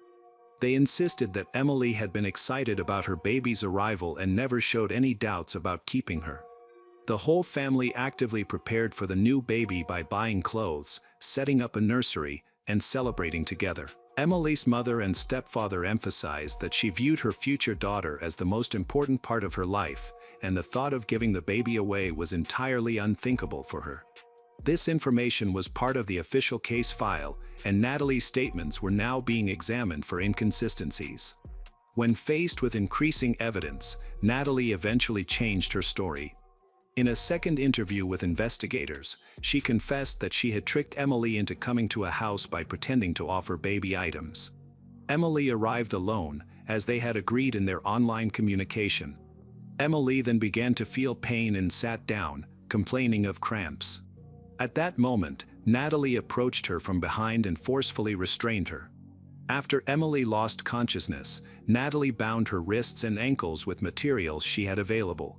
She then tried to deliver the baby by making an incision in Emily's abdomen with a sharp kitchen tool. Emily received no medical assistance and ultimately died due to severe blood loss. Natalie did not express any regret in her statement. She claimed that she wanted to take care of the baby and did not mean to cause any harm. However, the way she acted, using restraints and preparing certain materials, suggested that her actions were thought out beforehand. As Natalie continued to speak, her versions of events became more inconsistent with the facts. Investigators ultimately determined that the incident was pre-planned. After questioning Natalie, law enforcement started investigating all places associated with her. One property in the Jardim Florianopolis area received special attention. This private residence, owned by Natalie's brother, was said to be where she met Emily. During the property inspection, police noticed an area behind the house where the ground looked recently disturbed. The soil was uneven. They quickly cordoned off the area and called in forensic specialists.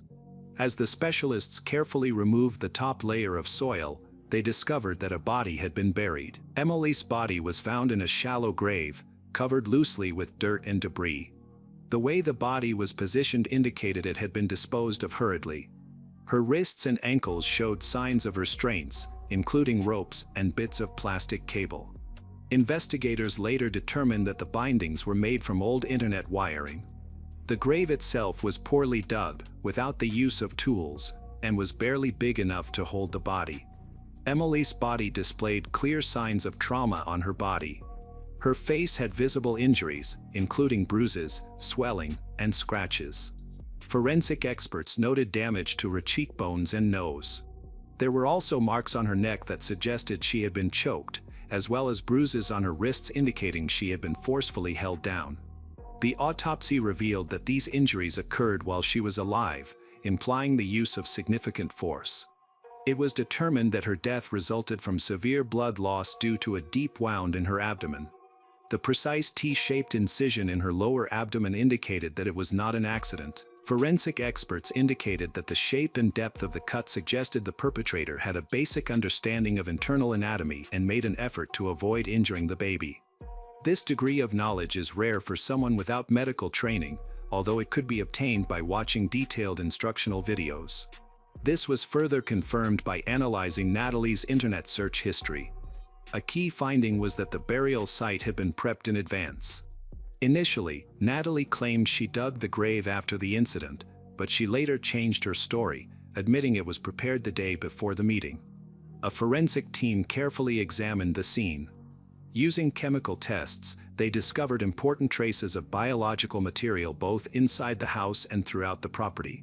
Blood stains were present in multiple rooms. Although some parts of the floor had been cleaned, residues were still left in the tile grout and seams.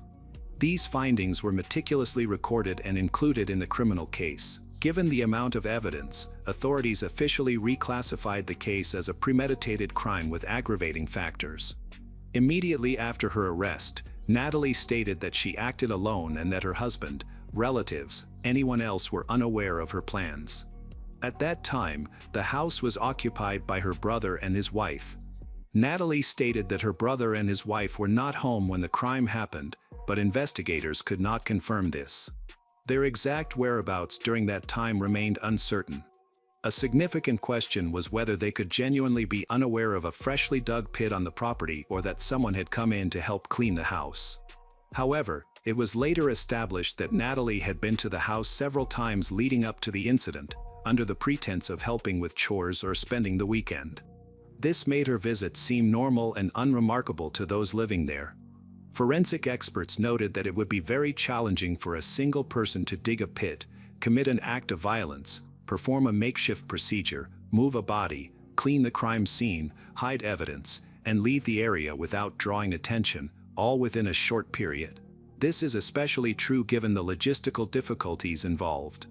The body was wrapped in fabric and required various materials, while the cleaning process included removing items, white blood, and washing clothing. Each of these tasks demanded time, strength, and coordination. Did Natalie truly act alone?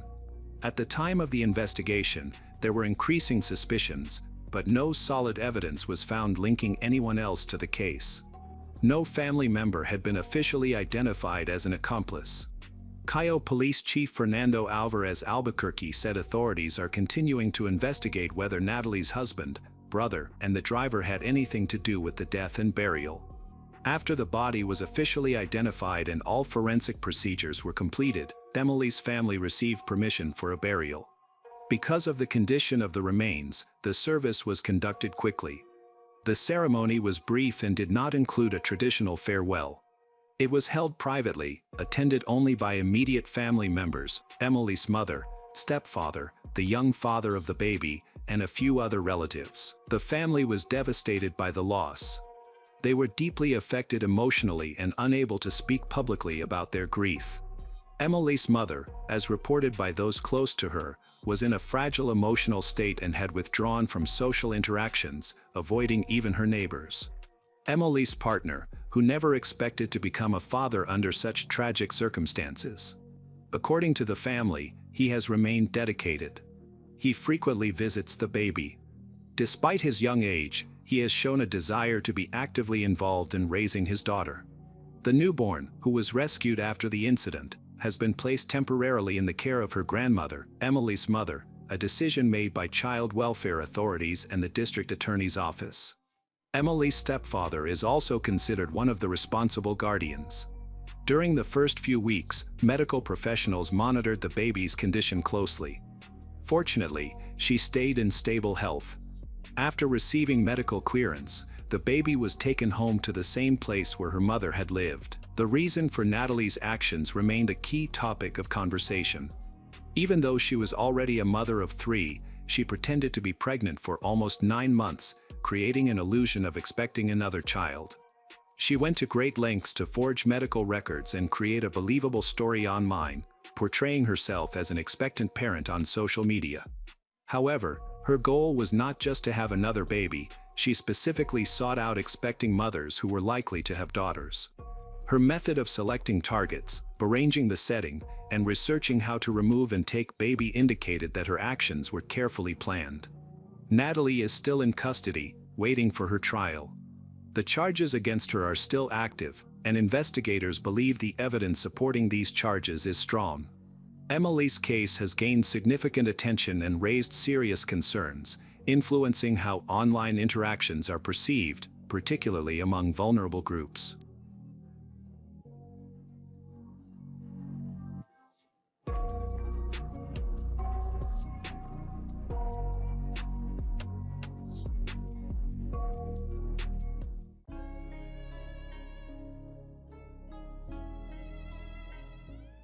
Magdalena Aguilar Romero, a vibrant young woman with great potential, repeatedly sought help to protect herself from her abusive ex-husband. Despite her persistent pleas for safety, she received no response. Magdalena, also known as Magda Aguilar Romero, later took on the last name Arciniega after her marriage. She was born on November 18, 1990, in Tasca de Alarcón, a mining town in Guerrero, southwestern Mexico. As the youngest of 3 siblings and the only daughter of their family, she was raised in a challenging environment. Her father worked in a local silver mine, which was a demanding and hazardous job. Despite the health and safety risks, his work provided a steady income to support their large family. Her mother was a stay-at-home mom who focused on raising her 3 children and managing the household. With her husband's reliable income, the family always had what they needed. While they weren't rich, they lived in a spacious and comfortable home. Their sons and Magdalena went to good schools. They participated in sports and other activities. By the mid-1990s, they bought their first car. Magdalena's parents and older brothers cherished, pampered her. She was smart, kind, and sociable. She excelled in school. In middle school, she developed a strong interest in biology and anatomy. Initially, Magdalena aspired to become a cardiologist, but in high school, her focus shifted to nutrition, healthy eating, and wellness. She decided to pursue a career in this area to help people facing health issues related to their diet and eating habits. When Magdalena told her family about her plans, they fully supported her. As a dedicated student, she easily gained admission to a top university to study nutrition. She was determined to become an expert in her field. Instead of moving into the dorms, Magdalena chose to live at home with her family, commuting to university by bus, despite the nearly hour-long journey each way. She still managed to keep up with her sports activities and attended dance classes. Her intense focus on her studies left little time for a personal life, but everything changed in 2011. That year, 20-year-old Magdalena met 35-year-old Cesar Gomez Arciniega, who also hailed from Tasca de Alarcón. Cesar owned a successful bar that was a beloved spot in the neighborhood. Locals frequented it to relax after work, share stories, enjoy delicious food, and drink what many considered the best beer in town. Initially, Magdalena ignored the advances and romantic gestures from the older man, Cesar. However, he was persistent. He proved to be intelligent, well-read, and genuinely engaging. He wooed her with poetry, flowers, meaningful gifts. Eventually, she found him charming, succumbed to his attention. Their relationship progressed rapidly. At first, Cesar appeared reliable and mature, someone she could envision a future with. Shortly after they started dating, Magdalena found out she was pregnant. This news shocked her, but Cesar was thrilled. He promptly expressed his desire to marry her. Magdalena agreed to his proposal. Both her family and Cesar's relatives supported the marriage, with no objections or obstacles to their union. In 2011, they officially tied the knot in a simple ceremony at a local chapel, attended by only close relatives and a few friends. After the wedding, Magdalena moved into Cesar's home, which was located in the same building as his bar. At that time, she was in her 3rd year of college, but with a baby on the way and the responsibilities of being a newlywed, she chose to pause her studies to focus on her expanding family. Cesar supported this decision. He was thrilled to have his young wife close by. With a steady income from the family business, Magdalena didn't have to work and had everything she needed. She adjusted to domestic life. Soon they welcomed their first son. Less than a year later, Magdalena discovered she was expecting again. In the summer of 2013, she gave birth to their second son. Things began to change in early 2014 when Magdalena decided to go back to school to complete her degree. This decision led to strong opposition from her husband, Cesar, who insisted she should wait a few more years. He argued that their young sons needed their mother at home full-time. However, Magdalena was eager to return to her studies, especially since her parents were willing to help take care of the boys. They fully supported her ambition to finish her education. Magdalena quickly adjusted to being a student again, but Cesar reacted negatively. He became increasingly jealous and controlling, wanting to know her whereabouts at all times and often starting arguments over minor issues. Initially, Magdalena thought his behavior would improve, but instead, it only escalated. Cesar had developed an overwhelming need to control everything during their nearly 3.5 years of marriage. Under the pretense of acting in her best interests, he gradually isolated Magdalena from her friends and family. Their marriage occurred just a few months after they met when she was already pregnant, leaving her with little time or energy to socialize. After the births of their 2 sons in quick succession, she became even more detached from the outside world. Now that she had returned to school, Magdalena was beginning to rebuild her social life. She reconnected with old friends, made new ones, and started visiting her parents regularly, who were excited to spend time with their grandsons. Cesar began to check Magdalena's phone every day, monitor her social media accounts, and watch her closely. His jealousy intensified, leading him to become unjustly suspicious and accuse her of things she had never done. He forbade her from wearing makeup or perfume, wouldn't allow her to wear heels, even started choosing her clothes for her. To avoid fights, Magdalena reluctantly accepted his demands, but that wasn't enough for Cesar. Eventually, he issued an ultimatum: she could no longer go to college. However, Magdalena was determined not to give up on her dreams of becoming a certified nutritionist, especially when she had just over a year left until graduation. This situation turned her life into a daily struggle, as Cesar continued to impose new restrictions and rules to control her actions. By spring 2014, after ongoing pressure and emotional manipulation, Magdalena had to pause her education again. Influenced by him, she stopped communicating with her friends, even her relatives. She rarely left her house and completely stopped visiting her parents. Her parents grew suspicious when Magdalena missed a family celebration, something she had always attended. Her excuse was vague: she said she was swamped with housework. A month later, she also missed her grandmother's birthday and her parents' wedding anniversary.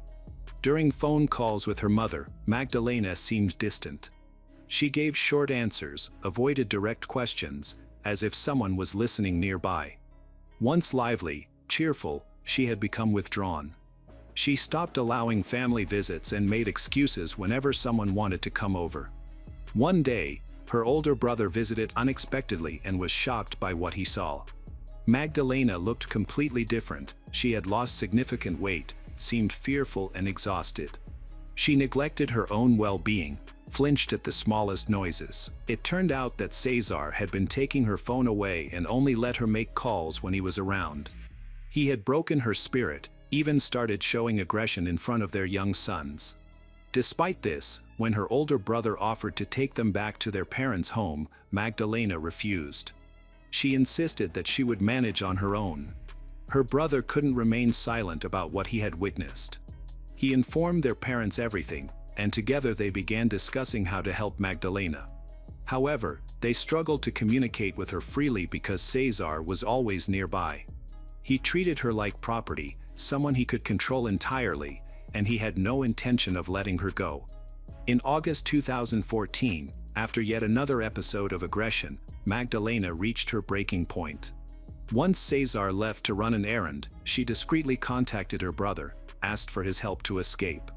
She quickly packed only essential items and documents, gathered her children, and sneaked out through the back door to avoid running into Cesar's mother, who lived with them. Despite witnessing the abuse, her mother-in-law had always supported her son. The brother took Magdalena and the boys to their parents' house. As expected, Cesar became very angry when he learned that his wife had left with their children.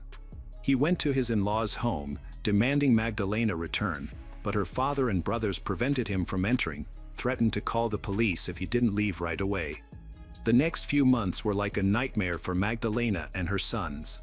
They only left the house when accompanied by her father or brothers because they were afraid Cesar might try to kidnap them.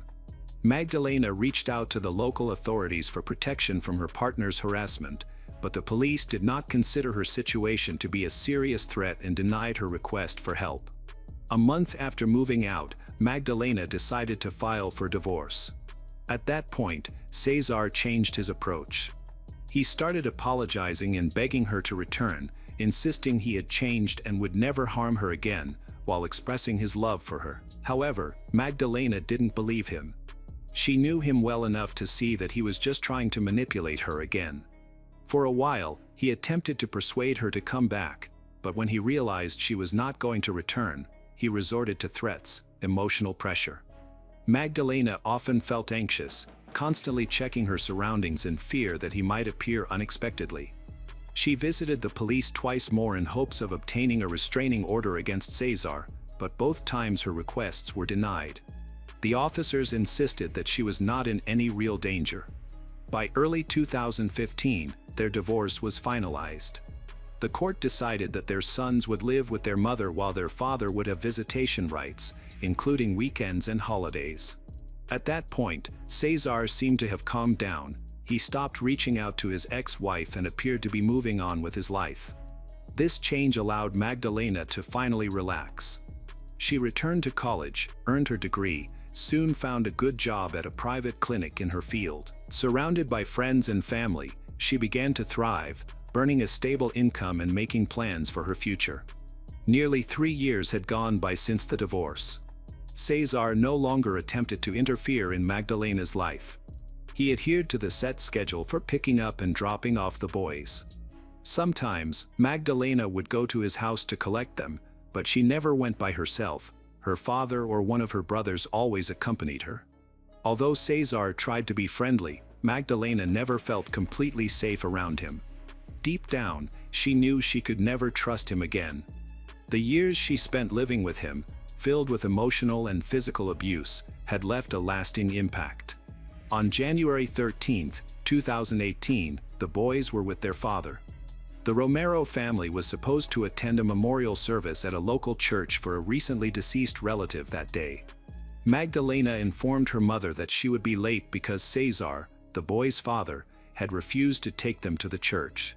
She arranged to pick them up herself and agreed to meet Cesar at a park near his house. After waiting for about 30 minutes, Cesar called to inform her that he had a sudden errand and had left the boys with his mother, who was unwell and unable to bring them to the park. With no other option, Magdalena decided to go directly to her former mother-in-law's house. While on her way, she called her mother to explain the situation and assured her she would arrive at the church within 30 minutes with the boys. That was the last time her mother heard from her daughter. Magdalena never arrived at the church. Her phone first went unanswered and then was turned off completely. Concerned about Magdalena, her parents started contacting her friends, but no one had seen her. Trying to reach Cesar also yielded no results. That night, filled with increasing worry, the Romeros went to the police to report Magdalena as missing. However, the officers did not take their concern seriously. They pointed out that Magdalena was an adult and not required to check in regularly, adding that it had only been a few hours since anyone had last heard from her. The following day, the police again declined to start a formal search for the same reasons. Magdalena's parents took action, reaching out to everyone they knew for help. They quickly informed relatives and friends, who joined the search for her. News of Magdalena's disappearance spread rapidly on social media, with many sharing her and her son's photos, urging anyone with information to speak up. Flyers were put up throughout the town and on utility poles. When her parents visited Cesar's house, he refused to let them in. He expressed worry about Magdalena and the boys being missing, but he falsely claimed she had taken them and mentioned visiting someone. In reality, Magdalena had told her mother she was going to pick up the boys from Cesar's house to take them to church. The Romeros soon realized something was wrong and suspected that Cesar was not telling the truth. They approached the police again, but the authorities still would not open a missing persons case. They also refused to question Cesar or search his home, claiming there was no reason to do so. Feeling hopeless, Magdalena's parents kept searching on their own for over a week. As their fear and frustration increased, they began to organize public demonstrations to raise awareness about the case and pressure the authorities to act. Eventually, these efforts started to yield results. A neighbor of Cesar contacted the police to report that the boys were at their father's house. Other witnesses later stated they had seen Magdalena entering Cesar's home on the day she disappeared, but no one saw her leave. The public outcry from the Romero family eventually compelled law enforcement to take action. On January 22, 2018, a search warrant was issued for Cesar's residence. What investigators found inside was shocking.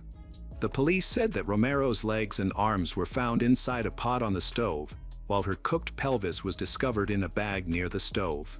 The rest of her body was found in a nearby refrigerator. Cesar and his mother were caught off guard by the arrival of the police and had not cleaned the area beforehand. The officers brought in Magdalena's parents to identify her remains. The state of her body was distressing, but her parents quickly recognized their daughter. The shock was overwhelming for her mother, and she needed immediate medical help. A forensic examination revealed that Magdalena had suffered severe beatings before her death, which was caused by mechanical asphyxiation. She had been strangled. The most distressing detail that came to light later was that their sons, only 6 and 4.5 years old at the time, had been inside the house throughout the entire incident and witnessed everything. The violent attack on their mother occurred right in front of them. Sadly, they became important witnesses in the subsequent court case. Even though they were young and didn't fully understand what had happened, the older son later told investigators that he saw his father hitting and choking his mother as she screamed, tried to escape. He remembered how Cesar dragged her into the kitchen while their grandmother tried to keep the boys from coming in. The older boy disobeyed and peeked inside, only to see something terrifying. Cesar quickly became the main suspect. However, when the police arrived, they only found his mother and the boys at the house. Cesar had somehow escaped just hours before the search, almost as if he knew the authorities were coming. He took as much cash as he could and disappeared. That same day, his mother was arrested and taken to jail to await trial. She remained calm, even indifferent, when confronted by the police. She did not deny her role in the incidents involving her former daughter-in-law and showed no signs of remorse. Cesar's mother had always been aware of how her son treated his wife, but she consistently sided with Cesar. The investigation showed that while she didn't directly commit the crime, she was aware of her son's plans. She helped bring Magdalena to their home and concealing the evidence. Detectives were particularly disturbed by one aspect of the case: some body parts were cooked into a thick stew. Cesar's mother could not provide a clear explanation for these actions. During the trial, Magdalena's sons testified against Cesar's mothers, as they had witnessed the traumatic events involving their mother. The older boy had sneaked into the kitchen and saw hands boiling in a pot, along with his mother's head in the freezer.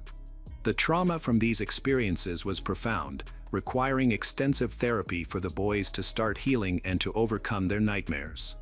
In November 2019, the court found Cesar's mother guilty of concealment of evidence. Throughout the proceedings, she never expressed any remorse for her actions. The main suspect, Cesar, was the focus of a nationwide manhunt, but authorities could not locate him right after the incident. His mother said she did not know where he had gone. Despite significant media attention, public protests calling for justice, and extensive searches, Cesar remained missing. Authorities searched for him for over 4 years, both in Mexico and internationally, even enlisting Interpol's help, but all leads eventually went cold. In early July 2022, an unexpected incident occurred in Tijuana, a border city, when a bar fight broke out between 2 drunk patrons. The police arrested both men, one of whom was identified as Massimo Herrera Garcia. However, once at the police station, fingerprint analysis revealed he was actually Cesar Gomez Arciniega, a wanted fugitive who had been living under a false identity to escape capture. His intoxicated and aggressive behavior led to his arrest. After being identified, he was sent back to his hometown to await trial. He stalled the legal process by frequently changing attorneys, delaying the trial until fall 2023. By that time, Magdalena's sons had grown older and could better articulate their experiences. They testified against their father. In November 2023, Cesar was convicted of the premeditated and brutal murder of his ex-wife. The court deemed the crime as gender-based, recognizing that it stemmed from years of accumulated desire for revenge after their divorce. He received a sentence of 55 years in prison without the chance for parole. Magdalena's sons were then placed in the care of their maternal grandparents, who had worked tirelessly to seek justice for their mother.